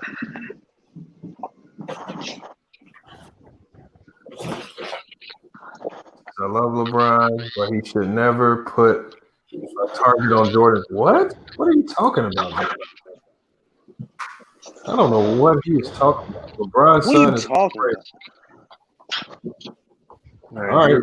Hey, I heard a lot of people I heard them call Tyler Hero overrated too, live. Look where he at. So I don't go with that overrated talk. We'll let it play out. If he gets there, he gets there. If he don't, he's still fine. He'll be probably playing video games then, because we just saw him. You know, he just signed to play video games for that FaZe Clan. So he'll be all right. Tyler Hero? No, LeBron's son. Oh, yeah. I'm just saying. They literally call every high school player overrated. They call all of these guys overrated at some point in time. I think Bronny's rated fine. Oh, and you don't play for Sierra Canyon if you're overrated. They don't take just slouches on their roster. What you want, B? And he actually he played a lot more than D-Wade's son. And D-Wade's son is nice. What's that? I mean, the fact that he was still able to get a lot of burn as a freshman on a team like Sierra Canyon is impressive. See, I don't think they know how loaded that team was. That team last year was loaded. That team was loaded, man. And it's like you said, Lamont, when you get those echelons of players to come to your program, you literally have promised them slots, and you gotta make your way in. Once they become junior level, senior level, they're not gonna sit to no freshmen, because in order to come to that team, they've already made promises to get them as a top recruit so they can go to the top programs. That's just how it works. I did the same thing. I went to a boarding school for football that was the same way. They recruited my ass. I got there as a 9th grader. I got there as a 10th grader. I left my team in Georgia, went to Louisiana and didn't play. I was fucking starting varsity as a freshman and I probably touched the field 2 fourth quarters out of 10 games as a sophomore at that charter school. But when that became my turn, me, Eddie Lacy, Eric Reed, Jason Peters, when we were juniors and seniors, we all played together. You can look it up, Catholic High, same high school that fucking what's his name? Hill went to. I mean, the dude from You the play with Eddie Chiefs. Lacy? You said what? You play with Eddie Lacy? Yeah, me, Eddie, Eric Reed, we was all on the same team in Louisiana. Right there. Yeah, I mean, What, like I said, man, Rudes? hey, Yep. politics do play into it because Dallas Richardson said it's just politics. Yeah, but at the end of the day, skill also wins out too. Because if it was just politics, then D Wade's son would have been getting playing time too, and that motherfucker rode the bench. And that's why he left. All politics. The man can play. But don't try to see this. There we go again. You try to diminish him again. You try to diminish, but I can give you the same example with D Wade. Where the politics with D Wade's son at? That's why he left Sierra Canyon, because he wasn't good enough. He left the school because he wasn't getting no burn. So let's not Sierra Canyon. Lamar, you saying it like that? I'm just saying Sierra Canyon is big enough to not have to play that bullshit game of politics. They can literally almost get any high school player they want in the country. They can handpick who they want. So why do they got to play politics? Just they didn't play politics with D Wade, son, and he got the fuck up out of there. So I mean, and he's probably gonna play D1 at the end of the day. That's how deep they are. Come on, y'all. Oh, now Wade's son ain't that good. Now, okay, he was a senior. Hey, you say D Wade? You say D Wade ain't that good? Lamont, come on, Turndor is saying all that. No, Dallas Richardson. Yeah, Turndor. Oh yeah, revolving door. Funny, bro. Hey man, Lamont. you gotta stop reading. Hey, that's your homie. You gotta stop reading that nigga comments. Yeah, I know. He just talking now. He trolling. That's all he doing is trolling. Man, that nigga gotta shut his channel down. Yeah, he said what he said that Laura. He agreed with Laura Ingram, and that shut him down right there. He said he the black male Laura Ingram. Yeah, what was his point? Did he ever come in and say anything? Never came in and defended that. No, he never came in. He didn't want to come in and see that. Hey, Lamar. I listened to that conversation, and this is what I would say to people like him. The black wealth is concentrated in entertainment. So if those people don't speak, who's going to? We don't got a voice. See, it's easy. You can compare all the other, like, you know, there's a reason. all the other races, but they all have just regular people who are loaded. Yep. And those people make those decisions. We don't carry that kind of wealth. We're in a system that has stripped us of any wealth that we would ever have. You preaching right now, bro. So when people go at LeBron, I'm not into the politics. I don't support no Democrats and nothing like that. But you know what? Ice Cube, look what that brother tried to do, and look at how many brothers got on him because he associated himself with Trump when all he was trying to do was get the best deal for our people. Yeah. And he didn't even so much associate himself with Trump. He was just talking to whoever was in power that would listen. It's not so much of even like when you say it like associating with, that people are going to try to take that and try to use it. You know what I mean? He was just literally just trying to talk to people who would listen. Oh my God, here he is. He said they're tools of white supremacy. Here you go. See, according to Dallas, so Dallas, no, he's right. Lamont, he's right there. He's right, but he don't realize that he's the biggest tool of the white supremacy. So what he's saying is what's been put in his head. Yeah. Just like all of us, we have all fallen prey to white supremacy. Yeah. All of us. That's why we so eager to get at each other, because we compete with one another. We don't uprise each other. And it's all been done. And that's systematic there. That's that back to slavery, then the Jim Crow. That's all systematic. I don't know if y'all heard of him. I was talking to a guy who is a Hebrew Israelite, and I don't agree with some of everything that they do, but he said one thing. He said the fix to white supremacy is when black people stop hating each other. He said that'll end white supremacy. And I really thought about it, and I was like, damn. I said that was powerful. So again, that's something. That's where it comes back to us just kind of fixing ourselves. When we all do that, Lamont, when we all stop, like B said, start fighting and stop hating and all that stuff with each other, then we can actually work together. That's the same. That's the political tactic they use right now, conquer and divide. If they get us yelling and fighting amongst each other, Trump supporter this, Democrat that, ain't nobody sitting down and coming up with a plan to fight the real evil, the real problem, which is elitism and politics and people that with power versus people without it. And in the black community, it's the white people with power, or the Jim Crow, whatever you want to call them, racists with power, and then all the people without it. So you're right. Hold on, Bees, I want you to answer this question because I know a lot of people might flip out if they see it, because I know you can answer it with some sense. What do you got for E right here? He said white people hurting too. Is classificationism. He says it's classicism, not white supremacy. This is what I would tell him. We live in a tier system. You have the masters, you have the white slaves, you have the black slaves. The separation between the white slaves and the black slaves is that they've told the whites, no matter how bad you got it, you not them. And so white people in this country walk around with their head high because their card is, well, you're a nigger or you're black, right? And that's been the concept. Where he is correct is today the elite is enslaving everybody.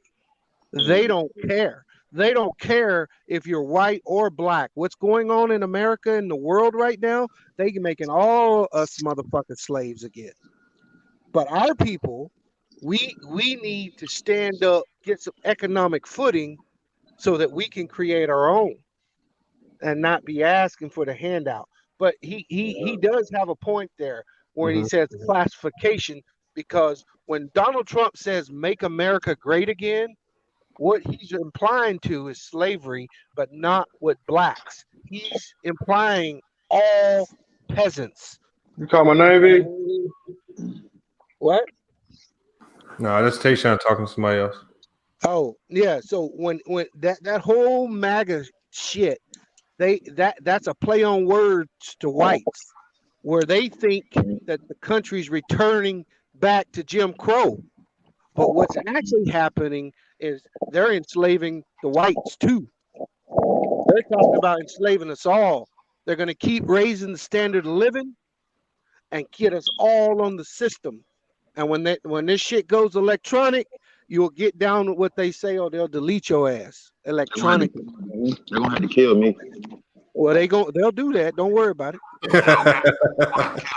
Big facts. Yeah, they definitely don't. They doing that every day, bro. They doing that every day, B. They got no problem. I mean, they're doing that every day. That whole capital shit. What do y'all think that's really about? Oh, it's about being able to kick Donald Trump on the way out, and they're using that as a tool to be able to censor. Look how quick they was able to take the president off of any social media. Basically, he was saying some shit, but what's the difference for them using the same logic that they use with Trump and saying, okay, let's say some Black Lives Matter stuff going on, or some stuff that you support as a minority group. Let's say something's going on that you support and we have a rally for it. Some people get out of hand, do some crazy stuff in it. So now anybody who was supporting that movement at the time that certain people went out and did whatever is at risk for being monetized and being demonetized, or at risk from being taken off of Twitter and having no social platform. But Fontaine, the slight problem with that, and this is why I don't really like diving into that, is because at the end of the day, the Twitter and the Facebook platforms, they're corporations. These are not government entities. They can run their businesses however they want, and they can have you removed from their platform or on their platform at their own will or behest. They can change terms of service agreements to kick you off. They can kick you off without saying, for no reason, with no justification. You don't have a right to be on Twitter.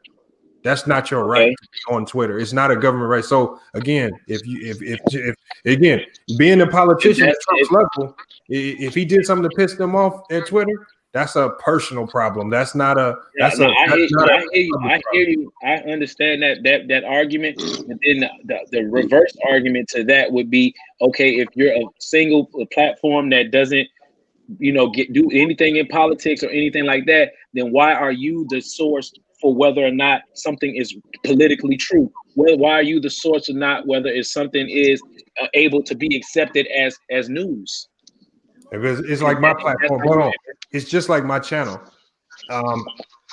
I could put my opinion out about LeBron James, just like Ticket puts his opinion out about LeBron James or anybody else different. At the end of the day, people are gonna go wherever they can have a voice, and you using Twitter as your voice. If you say the wrong thing, they can kick you off. That's their choice. Let me put it in a better sense. You don't have a right to be on Twitter though. Listen, let me put it in a better sense. I understand that. If that's the case, then we have to monopolize them and allow other sources to have social media platforms. You can create your own Twitter tomorrow if you have the resources to do so. You say that. You say you can create your own tomorrow, but that's not true because they're doing things like it's a part that you ever heard of Parler? They doing things like taking Parler off the App Store because Parler was allowing other people to have opinions politically. Twitter and Facebook didn't do that. They didn't kick Parler off the App Store. No. But Apple kicked them off the App Store. So did Google. Kicked them out of the App Store. But what they made right there was what you call a business decision. Parler, once the Capitol riots happened, being affiliated with Parler was a bad business decision. That's called a business decision. Like, that's what happens in business when you have a platform. What I'm saying is but listen to what I'm saying though.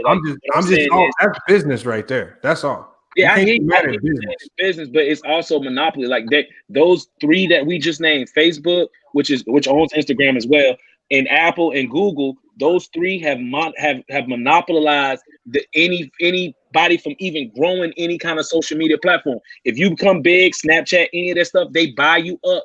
So then you can't have anybody that's going to make their way up. So if you're in a monopoly state and where nobody else can come and have any kind of social platform, then you have to govern yourself as such. You can't just like they broke apart with Microsoft. Another giant will arise, just like Apple arose. And if they break up Facebook and Twitter, another giant will arise. And how many of these companies are you going to keep breaking up because you say they're monopoly just because they are good at what they do? See, I'm free market. Lamar, I would agree with you. Yeah. But Facebook and Twitter doing some gangsta ass shit, dog. If you notice, if any fucking app try to get bigger than them, what do? They go buy them the fuck out. Yeah, hold on. It's a choice to sell. You gonna sell though? Wait, hold on. Yes, you probably will. If they gonna throw a bag at you. Well, Anti and Fontaine, let me ask y'all a question. Y'all ever heard of aqua hydrate water? Yeah, I have. Nah. I think I have. Y'all have. I've heard of it. I don't know anything about it. So aqua hydrate water is co-owned by Diddy and Mark Wahlberg, right? The reason why they started a water company was because they wanted to, have this brand of water, blah, blah, blah, whatever. But ultimately what they were trying to do was to be bought by Pepsi or Coke or one of the other large beverage distributors. That's what these guys do when they start a lot of these platforms and these companies. They want to be bought because they want to get their payday. They want to get rich. Mm-hmm. That's true. That's the idea. Yeah. So, these guys start these social media platforms who ultimately get bought by Twitter or Facebook. That's what they want. That's what they're asking for. That's what they hope for. But I mean, I just feel like at some point you gotta, even if you're a big company that's literally, all right. So water and power is a public utility. You know why it's a public utility? Because it's something that's a necessity for us to be able to function as human beings. And it's in this electronical age where everything is online. You got to make money online. You got to, advertising is online. Everything is through a computer service, basically. once you become that reliable of a resource for the human existence, you become a public utility. And public utilities are subject to things like freedom of speech. And that's where I feel like Twitter and Facebook, they have to understand that their company has become so successful.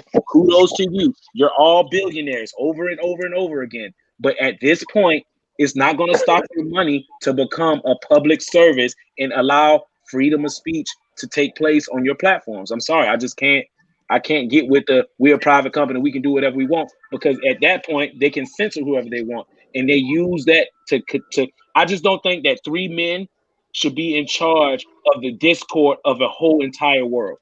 So they can choose to pick what can be said and what's acceptable. But that's exactly what you got with a public utility, bro. All that's public. No, because it's not. No. Your water is a public utility because I can control you. You need water to live.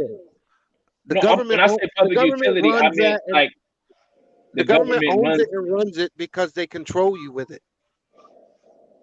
I mean, we're getting into something deeper right now, and yes, I understand the Flint situation definitely happened. No. I'm not talking about no Flint situation. I'm telling you that state by state. Hey, I live in Washington. There was a dude in Oregon that got sent to jail because he bought a reservoir and started collecting rainwater. That water ain't yours, even though it falls on your land. It belongs to the government. I hear you. Like I was saying, when I say public utility, I'm just saying we should be able to have freedom of speech on it, and you can't. No, my point was that riot. What that riot was about. It marks the first time that the South has actually lost control of this country, and what I mean by that is we can go back to slavery. Slavery wasn't about freeing slaves. It was about the economic growth of the South that the North wanted to push to the West. Mm-hmm. We have the Electoral College because the South has always ran this country. They let these little bitty states like Tennessee, Georgia, Florida have so much say-so, even though the mass of the populations are always in your democratic cities.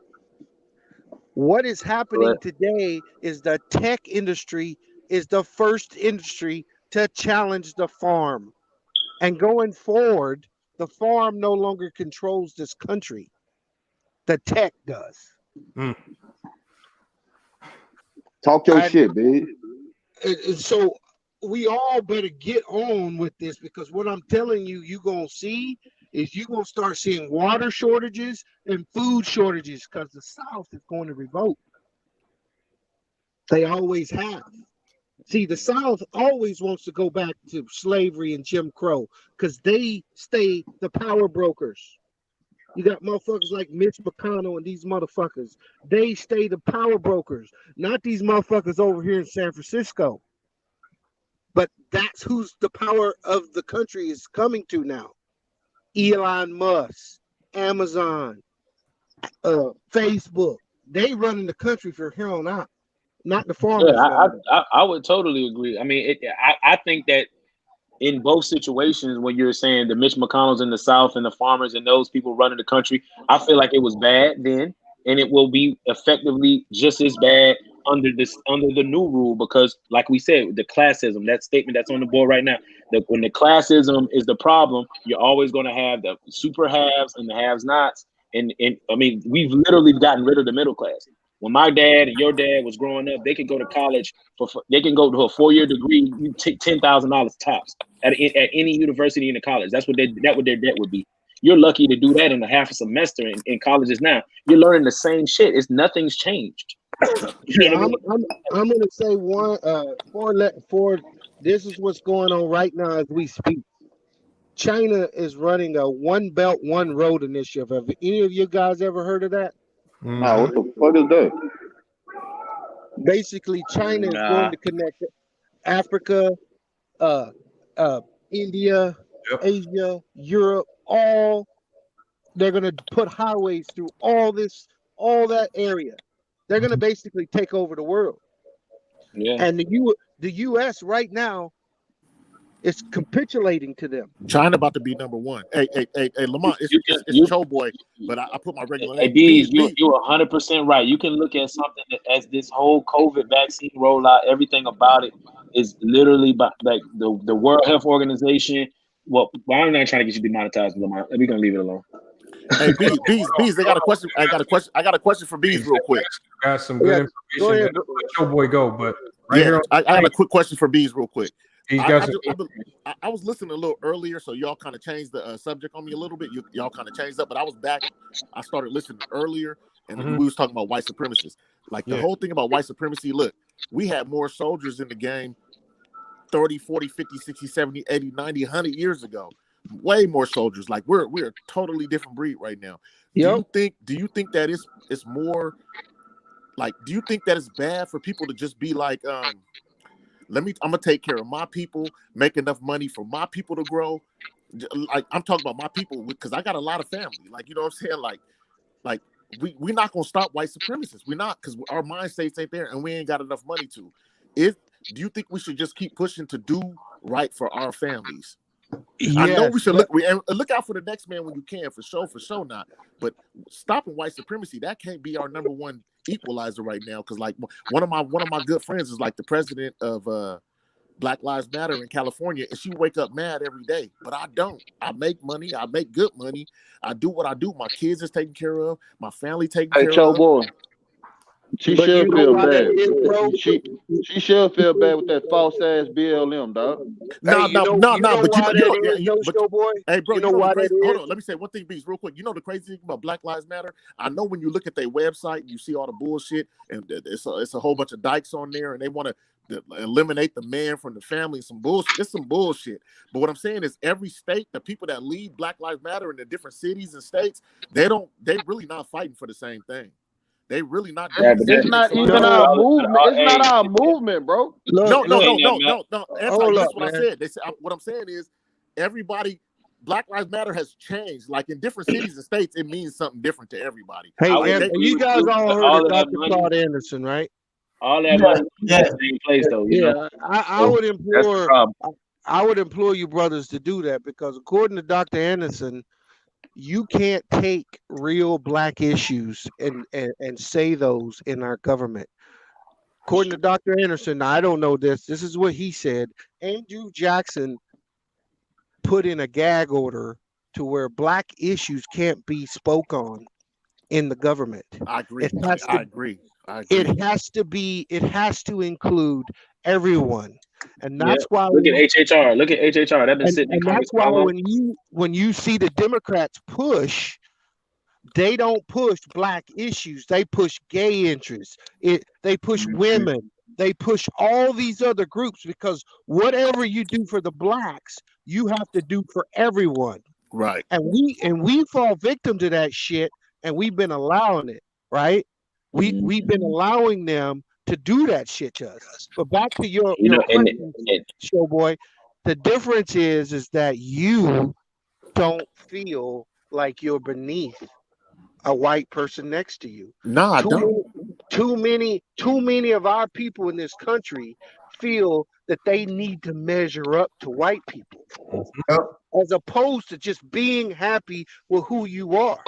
And see, Bees, I was watching a whole bunch of Dr. Martin Luther King, because I put my youngest daughter on. I try to put her up on it. Dr. King, but go ahead. So check this. No. I'm a Malcolm guy myself. No. I respect Dr. King just because he had heart. So I respect that. That nigga did some shit that a lot of niggas wouldn't do and wouldn't put their life on the line for. I agree with that. It's easy to do that when you're backed by those elites. Bro, it's not easy to do when you die at 38, bro. It's not easy to do. No, you're right about that, man. It's not easy to do, nigga. That's not easy to do. But what I'm saying is this. Where he did messed up was try to segregate, desegregation, and not because we had more money when we were segregated. Like we was doing more for ourselves when we were segregated. Like we didn't. What we need is aggregation, bro. We need aggregation. Give us some land and leave us the fuck alone. We never needed to belong or fit in. We didn't need that shit. Like that's where he messed up. Right, and that's what. And so, I mean, I didn't want to get my words mixed up, but that's what I meant by what I was saying, because the money behind him told him where he needed to have his movement go. No one told that man to put his life on the line, bro. Money. I didn't say. That's not what I said. He That's not what I said at all. Him and Malcolm X died. Malcolm X and him both died broke. Nobody's arguing that. I'm telling you that I got a question for the panel. Yo, why? And I want everybody to answer this. Why do you think the Indians get benefits and blacks don't? Because they pity them. You think it's pity? Okay. What you got, Lamont? Man, I honestly, if I'm being honest, I'm gonna say I don't know. I would just happen to say is because I mean I honestly don't have an honest answer for that because I don't know. Anti? I'm with Lamont. Everybody else, Sean, Showboy. I think they pity him because I know a lot of Indians. Like I grew up with a lot of Indians, man. I think they pity them, like because they and when I say pity them, they make like I got cats my age making $30,000 a month just off the casinos, bro. Like really making $30,000 a month. I got a different take. I think that they probably gave them their a little bit or gave them anything because they was gonna fight to the death. There you go. There you go. They were gonna fight to the death. And we bent over. Hey, but it ain't enough for them to fight to death, though. Hold on. No, dog, he's 100% right. They respect the Indians because the Indians will fight. We have let them bash us over the head for 400 years and say, "What else you want us to do, massa?" Where the keys at? Yeah. That's really what it comes down to. They gave the Indians the initial land they gave them was more than they have right now. They came back for a little more, so they fought for a little more. But they realized that these guys are gonna fight us to death. We're gonna get them out of here, but it's only gonna be 10% of us left once we done. And that's why they said, you know what, we gotta let them have something. And until blacks in this country get ready to fight for what's theirs. Yeah. Because we're owed trillions of dollars in land, trillions of dollars in compensation. Until we're ready to stand up and fight for what is ours, they don't respect us. And Bees, you said you hit the nail on the head early, and that starts with not capitulating and automatically giving a white man our vote just because of a fucking letter, D or R. That's where it starts. Yes, it does. When we get out of that mindset, and we say, okay, we're going to form a people's party, and we take all of our likeness, and we take everything that we're going to buy and invest, and we take everything that we're going to support politically, and we put it behind a cause. You'll get white people. You'll get poor white people. You'll get informed, educated white people that'll be down with picking that person as well. But we got to make that initiative because they ain't going to give it to us. No, you're right. Because what old boy said earlier about classes, and the reason why I said he's right, motherfuckers forget blacks is only like 12, 13% of the population in this country. But when you look at poverty, 50 to 60% of the poor people are white. Mm-hmm. They the ones getting all the food stamps. See, these motherfuckers ain't living no better than me and you. They just think they are.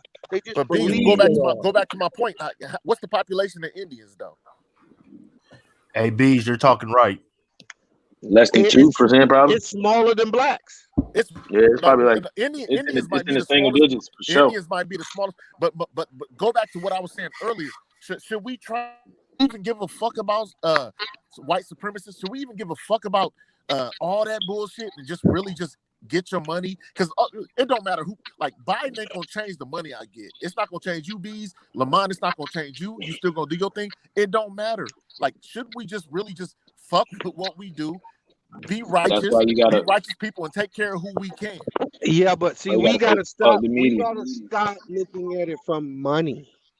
We need to get our wealth. Money's the most important thing, though. That's no, why it's we ain't not. got no power. That's No. And see, that's the play. See, that's why the southern states have ruled. See, because if you can't produce nothing, you don't have any wealth.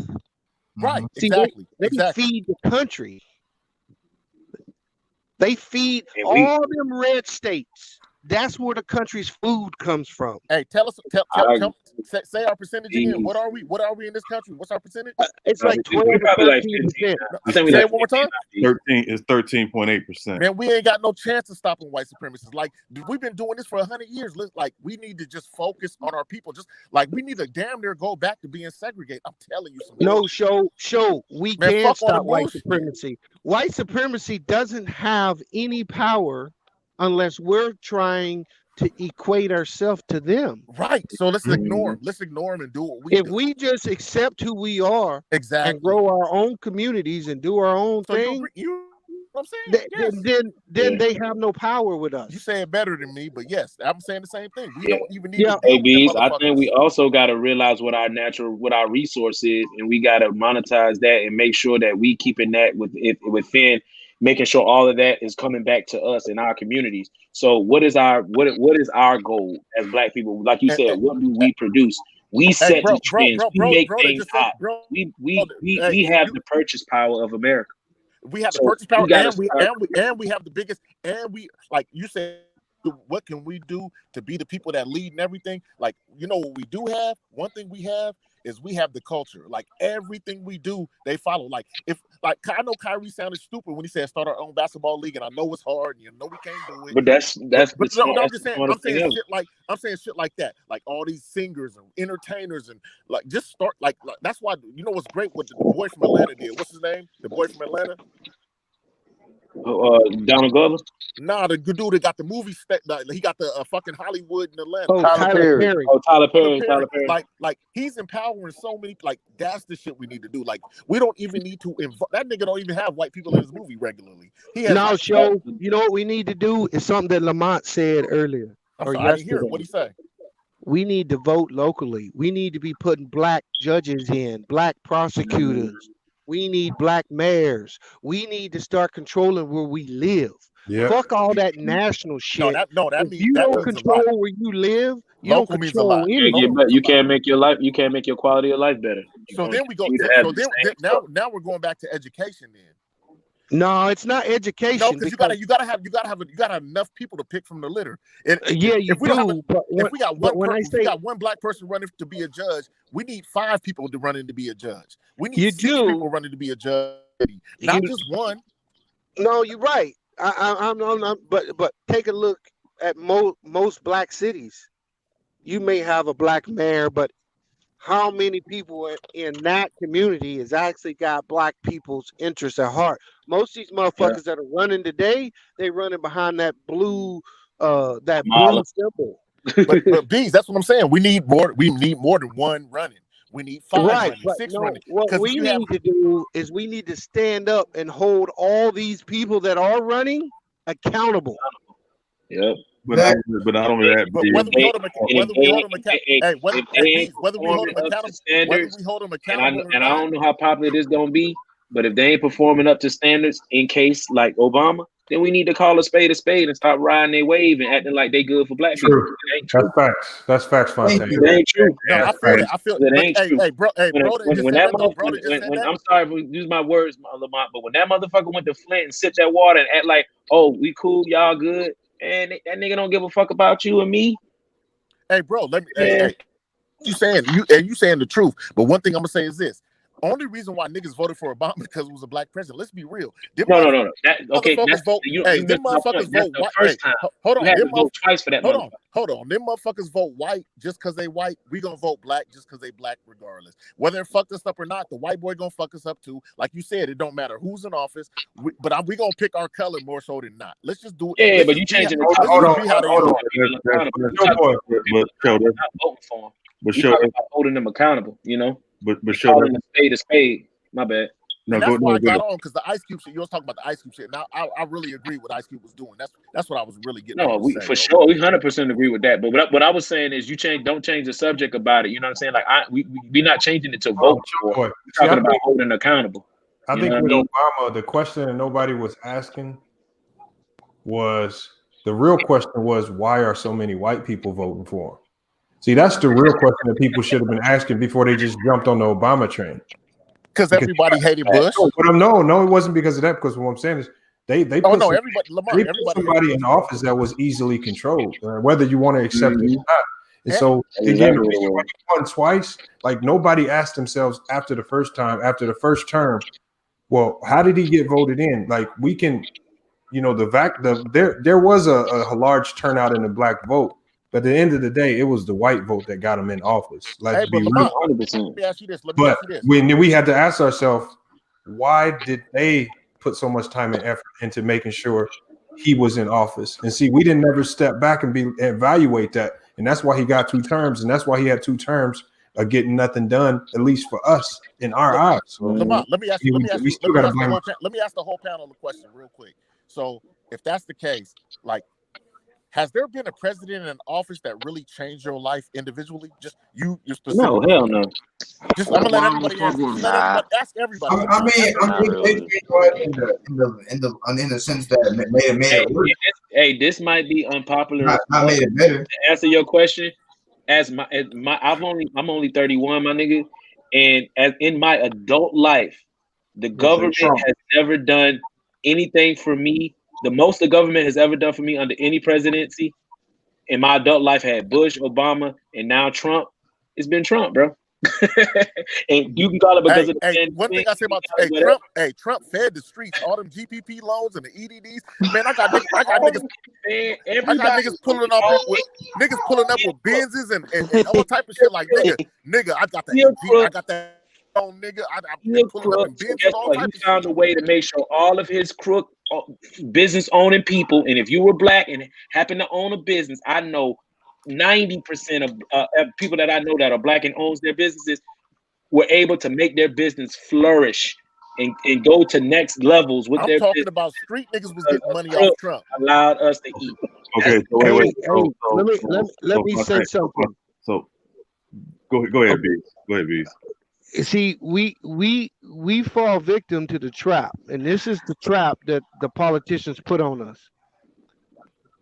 No president can change your life very much. Right. He is nothing more than a shield for the fucking crooks on the Capitol Hill. Exactly. He gonna take all the barbs. Right. Right. But it's gonna be the Senate and the Congress or the House making these laws that actually is putting in that work. And no matter if you like Obama or Donald Trump, I can tell you that when Obama left office, only 7 people in the Senate or Congress left when Trump came in. Only 7. Exactly. Out of the 543, only 7 of them motherfuckers changed the first 2 years of Trump's presidency. That's the crazy part. Whoever's president doesn't affect our life. It just does it. Like our hustle changes our life. So where does those congressmen come from? Taxes and stuff. I don't care. Congress people come from? They come from my community. I don't be caring about. There's only one president that changed our life, and that was Reagan with the crack era. That's it. And he fucked it up. But ain't nobody fucked it up like as bad as he did. I mean, Reagan really started it up too. Reagan always fucked it up. Hey, Taj, I got to disqualify you, brother.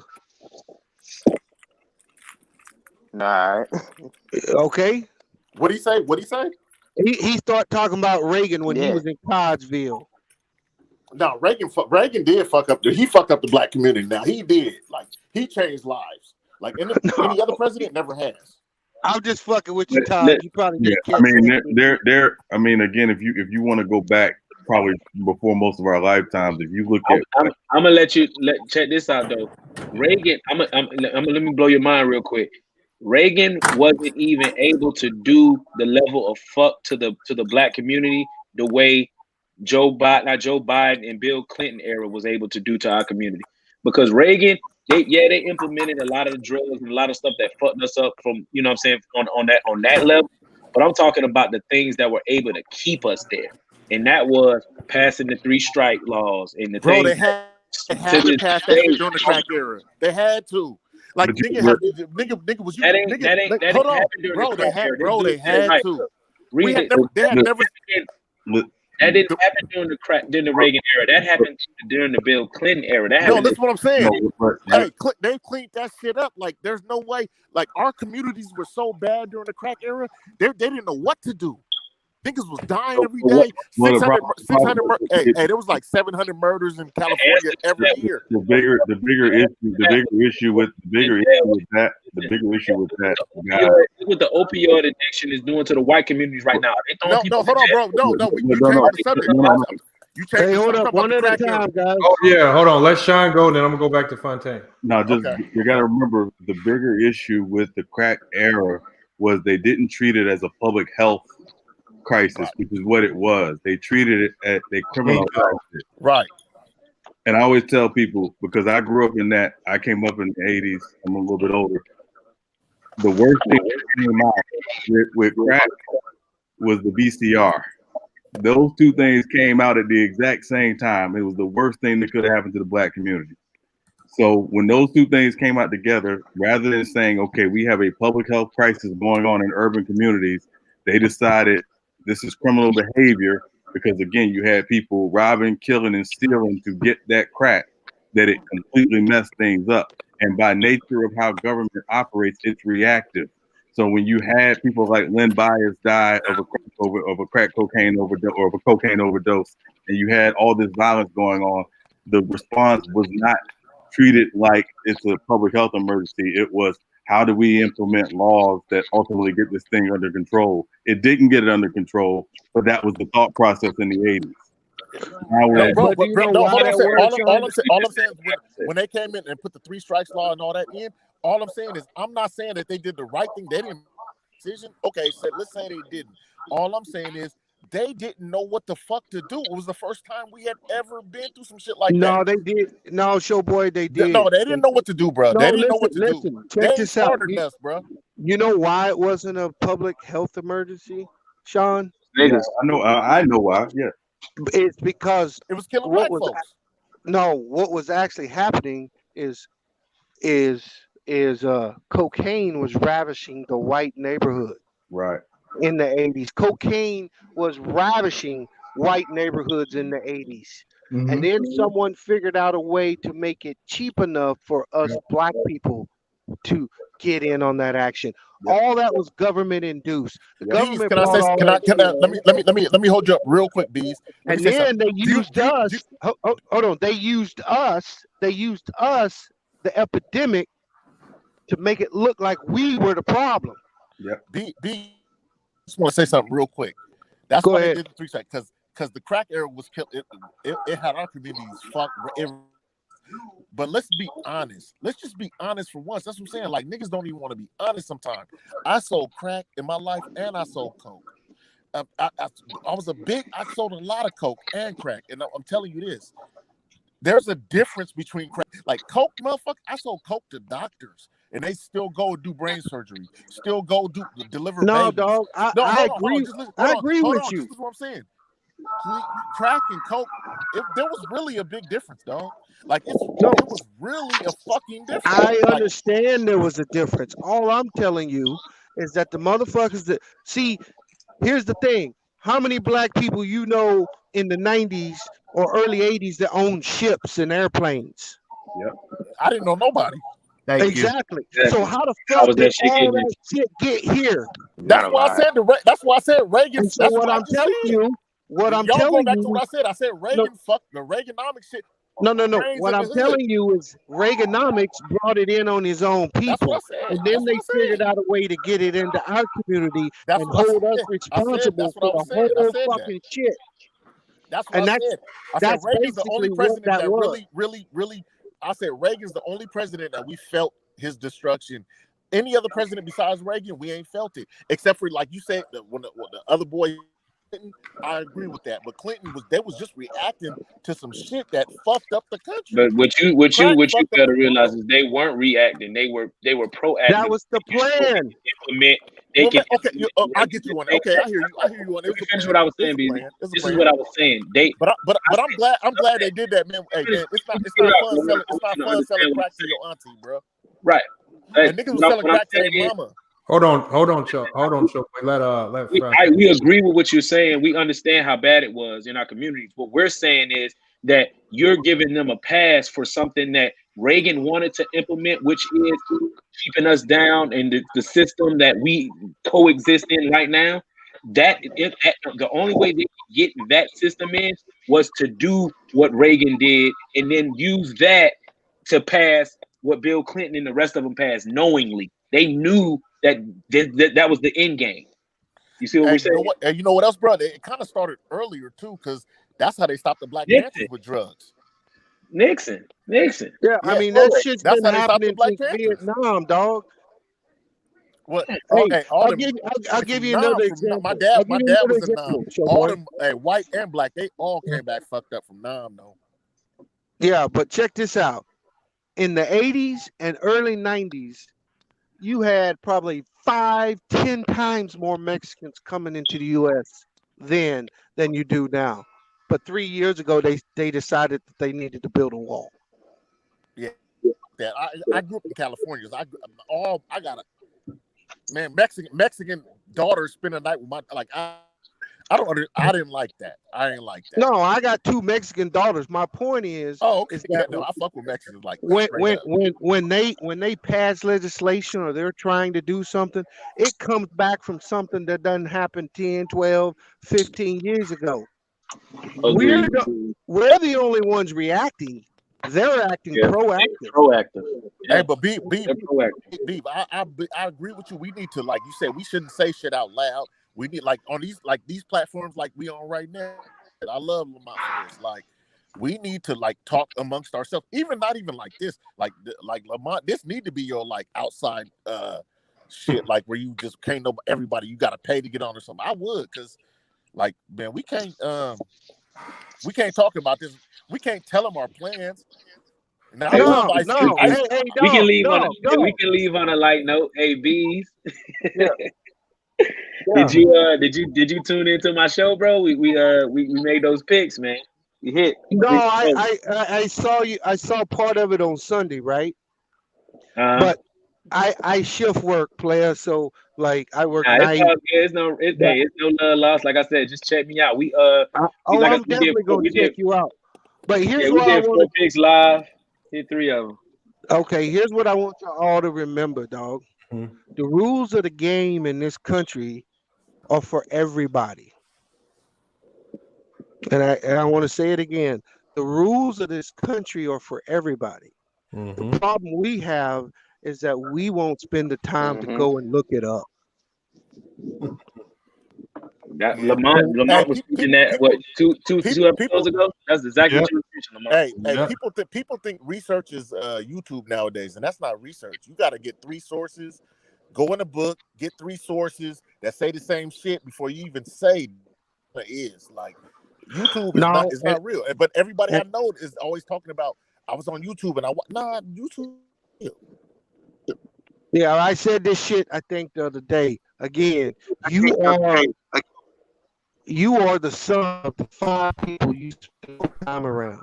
So if you don't like where your life is going, I missed that, B. You were chopping. You the sum of the 5 people you spend the most time around. So if you got a bunch of motherfuckers around you that ain't going nowhere and ain't doing nothing, that's where you gonna be. Something else, real quick. You won't hear with Lamont, Fontaine, you, True, other motherfuckers trying to come up. Now y'all driving together. Y'all giving each other that energy. I kind of feel this. Gonna keep pushing. You know what I'm saying? Hey, you know what's crazy? I told my girl today. She'd be like, "You be on the internet a lot now, listening to shit like, 'cause that's not my life." Like, the pandemic, I never heard a Ticket or Lamont, none of this shit. I got on both these niggas during the pandemic, listening, and I got kind of hooked. Like, fuck it, I'm fucking with it. I'm in the house every day. I got to do this because we're still kind of locked down. And I'm like, man, I found these niggas. Who locked down? California, we kind of still like we still can't do restaurants.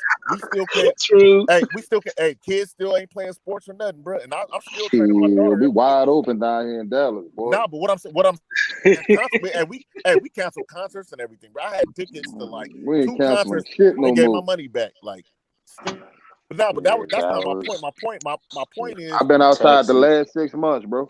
Now my But point you in is another this, state, Atlanta. Now my point is this though. No, California's still locked down. It really is. Like we hey, check this. Hey, my motherfucking boss came in tonight. His old lady, she worked at a dental office. She got the shot, Lamont. Mm-hmm. Her whole motherfucking right side just froze up on her. Swear to God. Hey, he said she did it lift her arm up. That's what I'm saying, bro. Hell no. Hey, look, I've been outside the whole. That's not funny. I shouldn't be laughing. Going on, right side. Hey, Lamont, if we start talking that shit, they're gonna really make sure this bitch ain't monetized. If you want to keep this stream making you some money, my nigga. Hey, I said the shot. I said the shot. I didn't say what it was. I've been outside the whole time, dog. I ain't worried about no fucking shot.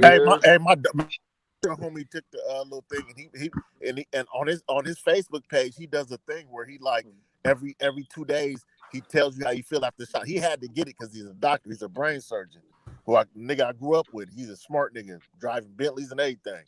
But this nigga then took like 2. He took the shot the first time. He's like 2 days later, he's like, I feel fine. I'm sore in my arm where I got the shot.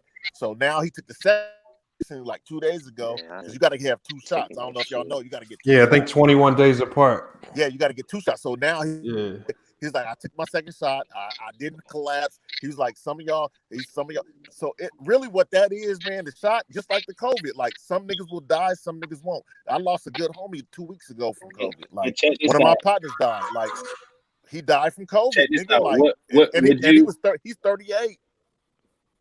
Listen, would you check this out? So right now I got 2 things I want to say, but I'm gonna just respond to you right here, and then I want to say what I'm gonna say. Hopefully, Lamont, if you let me. But to that, I would say your chances of dying is less than like 0.0 whatever percent from the if you don't get vaccinated. So what is the initiative? What is the benefit of taking something that's just as likely to give you all of these other side effects as well as possibly dying? It's no benefit. But you know what? You know what scares me about COVID? My lungs are probably shit because I've been smoking weed since 15. But my lungs is terrible. Blood since 15. I still smoke. Anti has too, but he's still talking. You're a motherfucking lie, boy. I'm still talking too. Hey, look. But that's something you don't know about anti, nigga. I'm straight edge like a motherfucker, nigga. Hey, you don't know what them motherfuckers do. I'm telling you. Before I left, I wanted to drop some knowledge too. Like y'all do your own research, but check this out. So Lamont, you know how you were just saying that the vaccine is supposed to be 21 days administered in between each other, right? So right now the Trump administration blocked the first level of vaccines, and now that Joe Biden and their administration is coming in, they're saying that enough people not getting the vaccine, so they're doing away with we're trying to keep enough vaccines so the people that took their first round gonna be able to get their second round in 21 days. They're saying fuck all of that, and everybody just needs to be administered all the vaccines we have. What kind of science is that, bro? What kind of science is that, bro? That's how you know this shit. You can't trust none of this shit, dog. Hey, so hold on. Are y'all taking the vaccine or no? Hold up, sugar. Hold on. What you gonna do about that shit, True? No. Hey, man. True. Hey, my mom. Hey, my mom. I don't think True in the panel. Hey, I was gonna say he at the Capitol. He can blow some shit up, can't he? Hey, listen. I be. Yeah, we can't. No. Yeah, you gonna have to shut the screen down, Lamont. Shut the damn screen down, Lamont. Hey, Lamont. Hold on. Look at Rob James said. Rob James said, "Crack is good for your heart." Get out of here, man. Crack is the most absolute. Crack is the opposite of good for your heart. Nah, listen though, my mom already took that first dose of the vaccine. She on her second. I say you can take that shit. I ain't taking that shit. you can take that shit. Hey, I heard that Lamont, you taking that? What's that? You taking the? Nah. Would you rather deal with the vaccine or would you rather deal with COVID? I mean, if I get it, I'll deal with it head on. You know. Exactly. Your I chances. had COVID, man. I'm gonna roll it up. Numbers in the science alone. No, if I get it, I'm saying I haven't had it, dog. So ain't no reason for me to get it, bro. If I ever got it, I would go on a regimen of Irish sea moss and black seed oil and just water fast. Hey, I take black seed oil and my fish oil and all the and my vitamins, but I'm just saying, like, I didn't smoke so much. Like my nigga. I was about to say, nigga, what's the purpose of what's the purpose of taking care of your body like that, nigga? You smoke. No sense to me, nigga. My nigga, I had a nigga that died 2 weeks ago, and one of my niggas said, like before the 2, but like he probably caught it like last month. This nigga, man, this nigga went to the hospital. This nigga was like, man, every day. This my partner. He was like, bruh, this shit, I thought I was gonna die. And then my partner his son is in the pen. So he caught it in the pen, like everybody in the pen, but he caught it in the pen. This my best friend. His son is in the penitentiary. He caught it, and he's like 21. And he caught it. He was in the hospital. He was like, Dad, I thought I died. Like it don't feel it's like we gotta stop making it seem like that shit's easy, man. I'm telling you, this is 21-year-old savage. Okay, what was this savage doing? What you mean, to catch it? Like, nah, nigga, what was he doing? Like, what else was he putting in his body? Cause like me, I don't smoke, drink, or nothing. I said he was in the penitentiary. You can't put that much. You know, you can get it. Nigga, you can get shit in the pen, nigga. Don't do that. You got access to certain. You got access to everything in the outside world in the pen, nigga. That's a dumb statement, bro. That's a dumb statement. Nigga, what? No, you don't. You don't have access to. You can't get crack in the pen. You don't. Them niggas can't get coke in the pen. Huh? You can't get heroin in the pen. You can't get weed in the pen. What can you not get in the pen that you get in the outside world, fam? A hamburger. I'm talking about as far as drugs. I'm talking about no fucking hamburger. I'm talking about drugs, nigga. Hey, McDonald's killing though. Hey, don't get it, nigga. No. Real talk.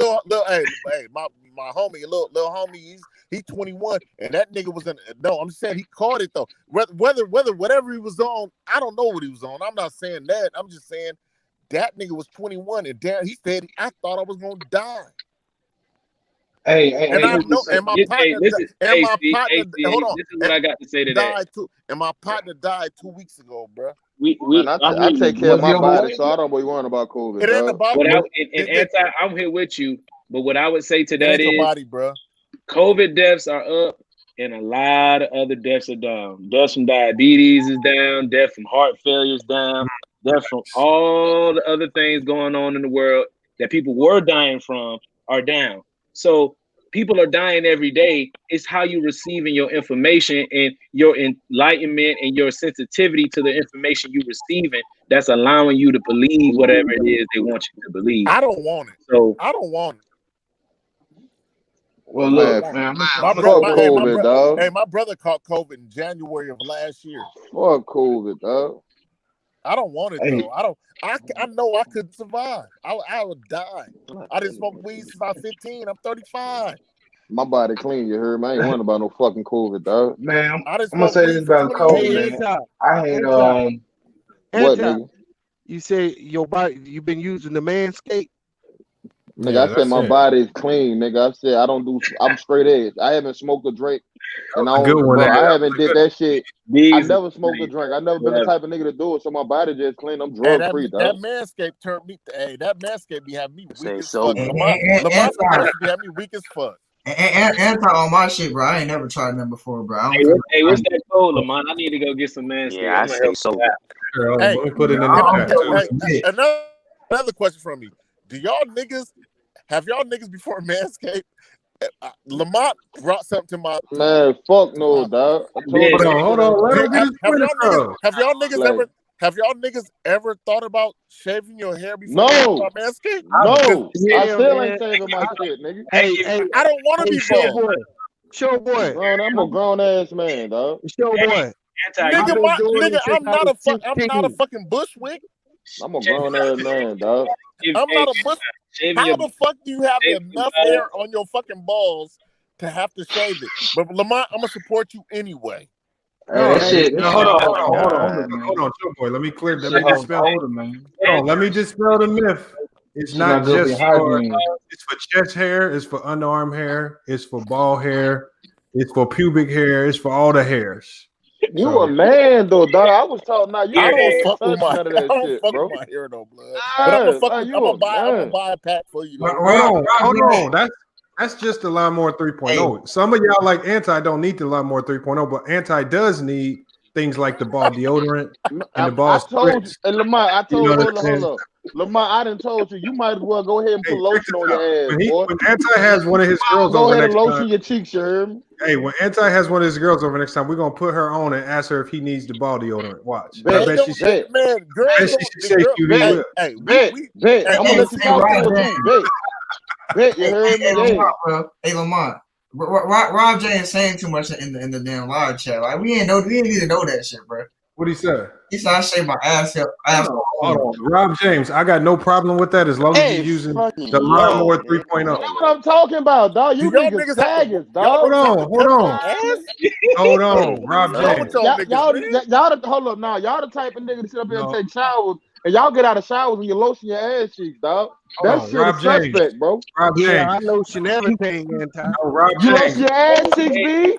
I lotion everything, dog. Nasty motherfucker. You don't want your asshole ashy, man. I don't care about my ass, man. I'm not lotioning my cheeks, nigga. And Hell no. And on that note, I'm out. Lamont, good night. I'm not lotioning my cheeks, nigga. Harley. What I look like? Hold on. Rob James made a good point, y'all, man. I mean, as long as you're using the Lawnmower 3.0, it's safe to do That nigga it. said I shaved my asshole. You know what, dog? I'm about to go too, bro. This nigga on some more shit. Hey, Lamont, why would you have to shave some more shit, dog? Order me some Manscaped tonight. Hold on. First of all, how do you shave your asshole? Hey, what's the code, Lamont? Hold on. Hey, Anti. On the Lawnmower 3.0, there's like a little flashlight. Yeah. So you just hit the flashlight, you can get a mirror. Let me ask you something. Hold on, Lamont. Let me ask you something. So this Lawnmower 3.0, do it vibrate? No vibrations at all. No vibrations at all. So how the fuck is it cutting then? That's what I'm saying. It's cutting edge technology from Germany. Man, let me find out you niggas playing with your booty hole, dog. Hey, Come on. He said make it vibrate. That's what I'm saying, dog. Hold on, y'all. Hold on. Gotta vibrate, dog. We're gonna educate. Hold on. We gotta educate. Do you groom your pubic hair? No, I do. Hold on, y'all. Let me. Nigga. So you're a gentleman? Hold on, Joe boy. Grow like a fucking jungle person. Joe boy, let me remind Anti of all the products that's available for him. Support for the show, FYF Sports, is brought to you by Manscaped, who's the best in men's below the waist grooming. Manscaped offers precision engineered tools for your family jewels. Manscaped is trusted by over 2 million men worldwide. Join the movement for all of your below the waist grooming needs. Get 20% off and free shipping with coupon code FYFCrew at manscaped.com. That's 20% off with free shipping at manscaped.com. Use the code FYFCrew. Your balls will thank you. There you go. Yeah, I'm gonna go hit that up. You niggas done bumped your fucking head, dog. Anti, do you shave your balls? No. You ain't never shaved your balls, bro? No, never, dog. I ain't never shaved my balls. Ever. My mama taught me that as a man, dog, you don't supposed to shave, bro. No, she My didn't. mama No, she taught me didn't. that. My mama taught me that, nigga. A Don't man lie. should not shave, Your dog. shit gotta My mama taught me that. But Lamont said shave your balls.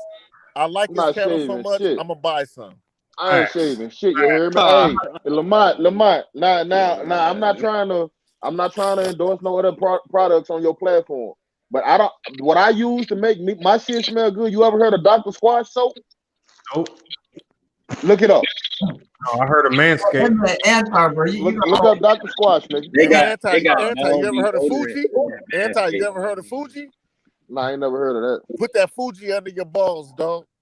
See, nah, you know what? That shit don't even sound right, dog. Nah, hey, hell nigga, no. nigga, you smell like you in Hawaii, bro. Nah, nigga, look up Dr. Squash. It smell like Hawaii, my nigga. Hey, Brown be on my nuts, nigga. I didn't done.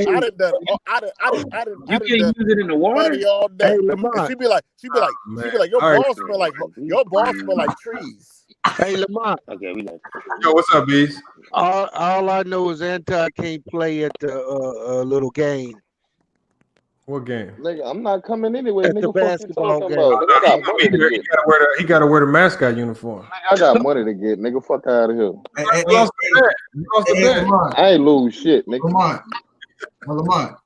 Yo, what's up? So the lawnmower 3.0, it doesn't hurt because it doesn't vibrate. It doesn't vibrate at all. So basically, yeah, one, it doesn't vibrate. Two, it's this new cutting edge technology that's made in Germany. So it's a protective edge on there. So when you hit sensitive skin parts, it doesn't pinch. Like if you ever tried Andy's T-liners down there, you might have got pinched before because there ain't no protective barrier. So it's just new cutting edge blade technology that they use. Again, you could just go to town wherever you need it. You're not gonna get. You can use it in the shower, like in the water. Waterproof. How much is the pack? It's cheap. Just go to manscaped.com and order it. Don't worry about the price. You know, it's cheap. I got one more thing before I shut up. Hey, all right, fellas, y'all have a good night. All right, salute, B. Before I shut up, I'll shut up after this. Salute, B. What up, man? Do you know anything about XRP? Yeah, I know they got a little lawsuit right now. I was on Doctor shit tonight, man. He said it's gonna go to $20. It's 26 cents. I'm telling y'all stock buyers right now. It went from 26 cents. They say it's gonna get to $20, man, in the next few months. So okay, so boy, let me ask you a question. Why? Because they got the lawsuit going on them with them right now. But when they said the lawsuit's looking like they're saying that it's they're gonna win because the person that did it will hurt feelings, white boy. So now the fucking XRP is gonna go to like $20, bro. It's gonna explode. I'm signing in my Coinbase right now. Only because the person that's doing the lawsuit against them, it was a hurt feelings type thing, and the industry knows that. No, the SEC got a lawsuit. I know that. No, I said that. No, the SEC, but it was the one person that did it. But SEC just changed who the head person is. What do you call the CEO? They just changed the CEO. It was like he's even talking now like, nah, it was kind of some. I just heard this today from Dr. Watkins, bro. Boyce Watkins. He was like, man. You said Boyce Watkins? I'm signing. Dr. Watkins. He said, Coinbase right now. You said, hold up, fellas. Here's what I would say. I wouldn't buy it till it got to $1. No, they just changed the CEO yesterday. No. What I'm saying is I wouldn't buy it. It's 26 cents. I wouldn't buy it till it got to $1. Nah, buy your 26 cents right now because you ain't spending no real money. No. Man, 10. Hey, listen, bro. $10 on that get you right now, or get you 30 fucking shares. $20 get you 76 shares. Like, just spend money that you can afford. Because I'm telling you, okay. Do you know what they do? You know what they do? XRP. Yeah. It's a crypto. No, but do you know what it does? Yeah. No, I read into it.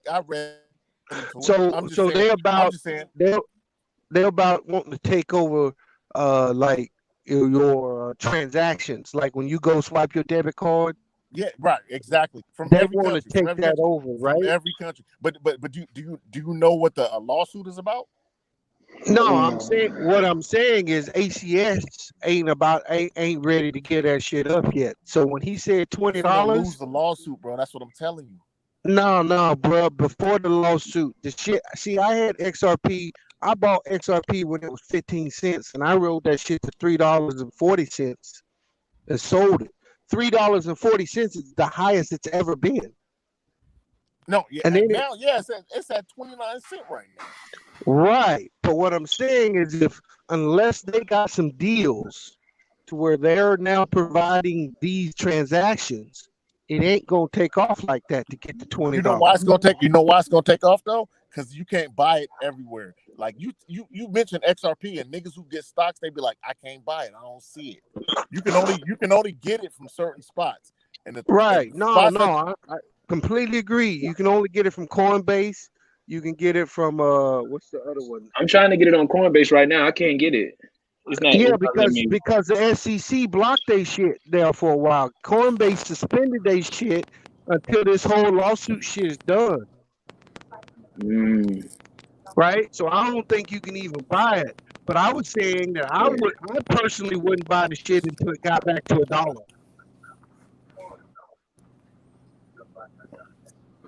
Yeah, it says XRP is not supported by Coinbase. I'm looking at it right now.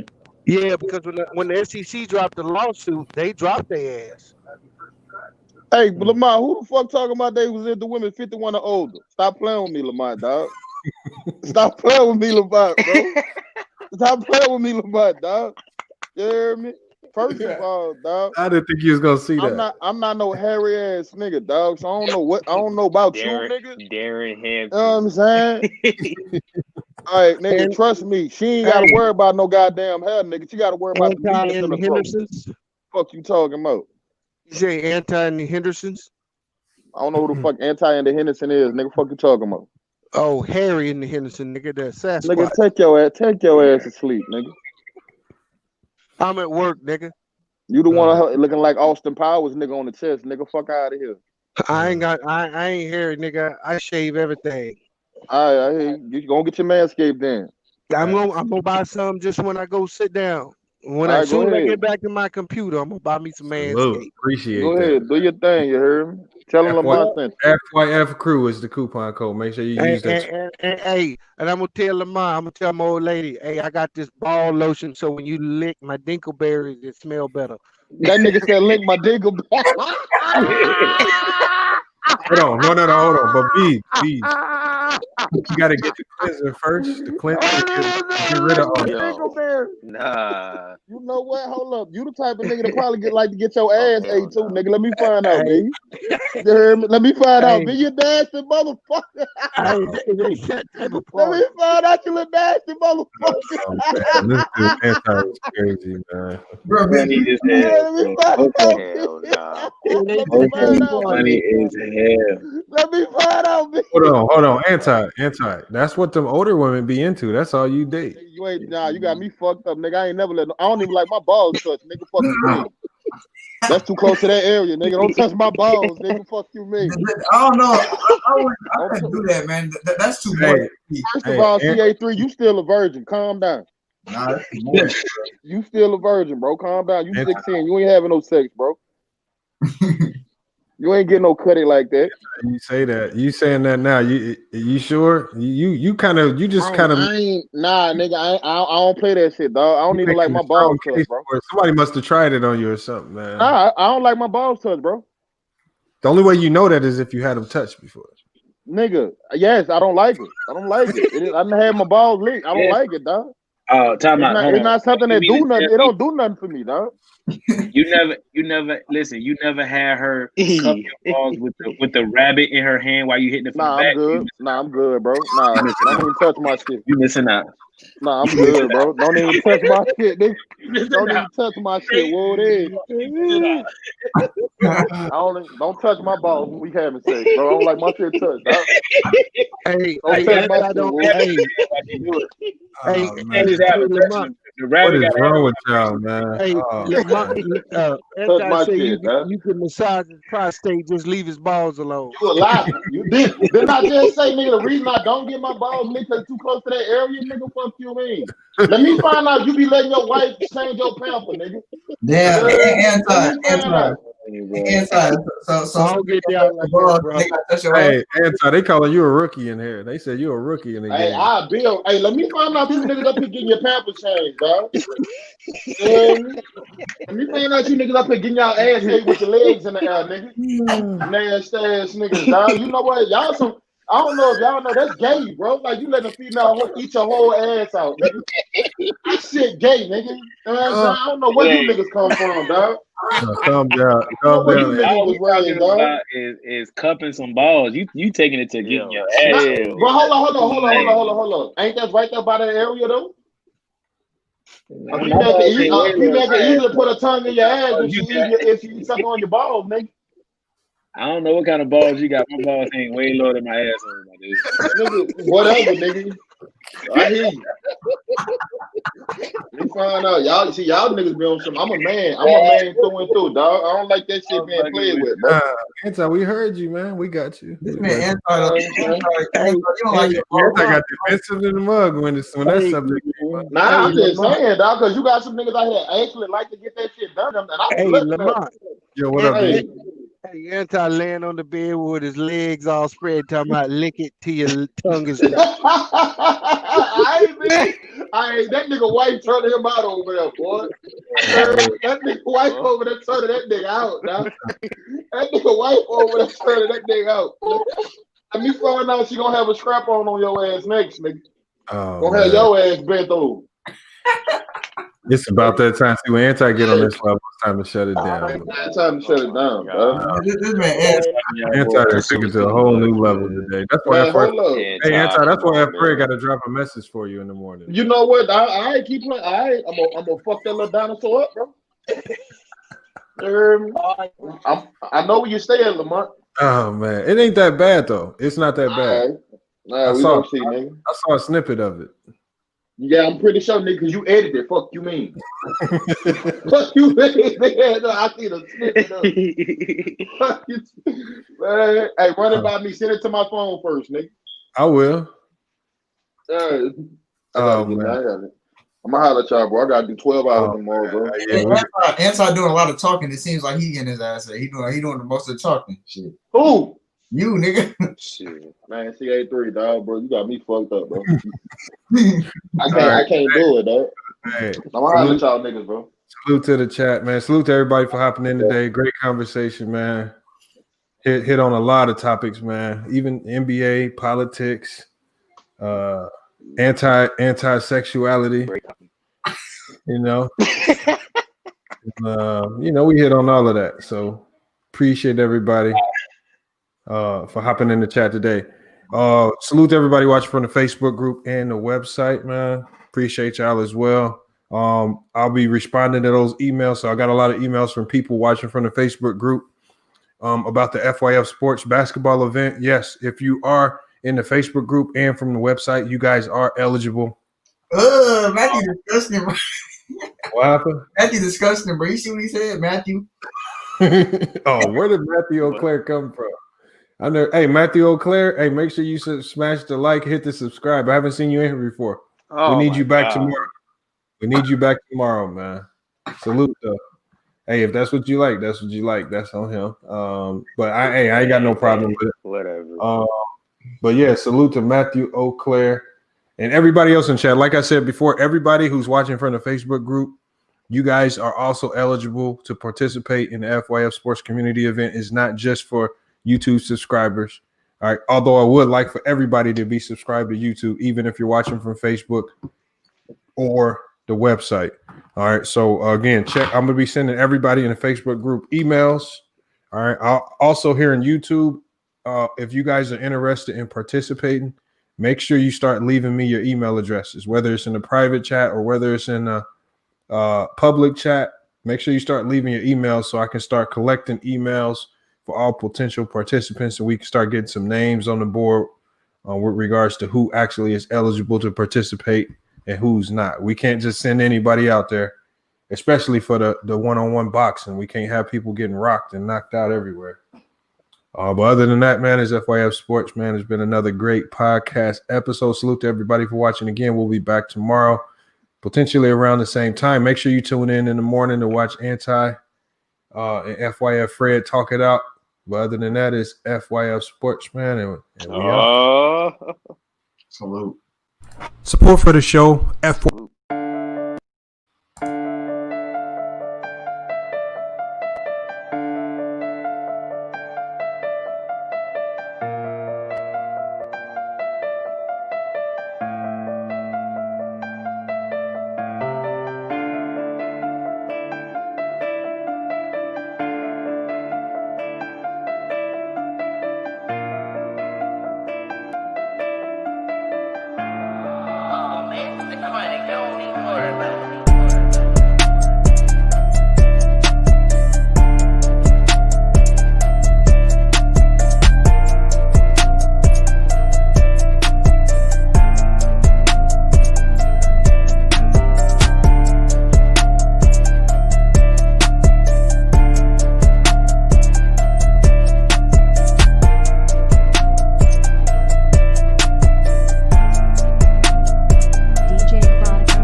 DJEroticMix.com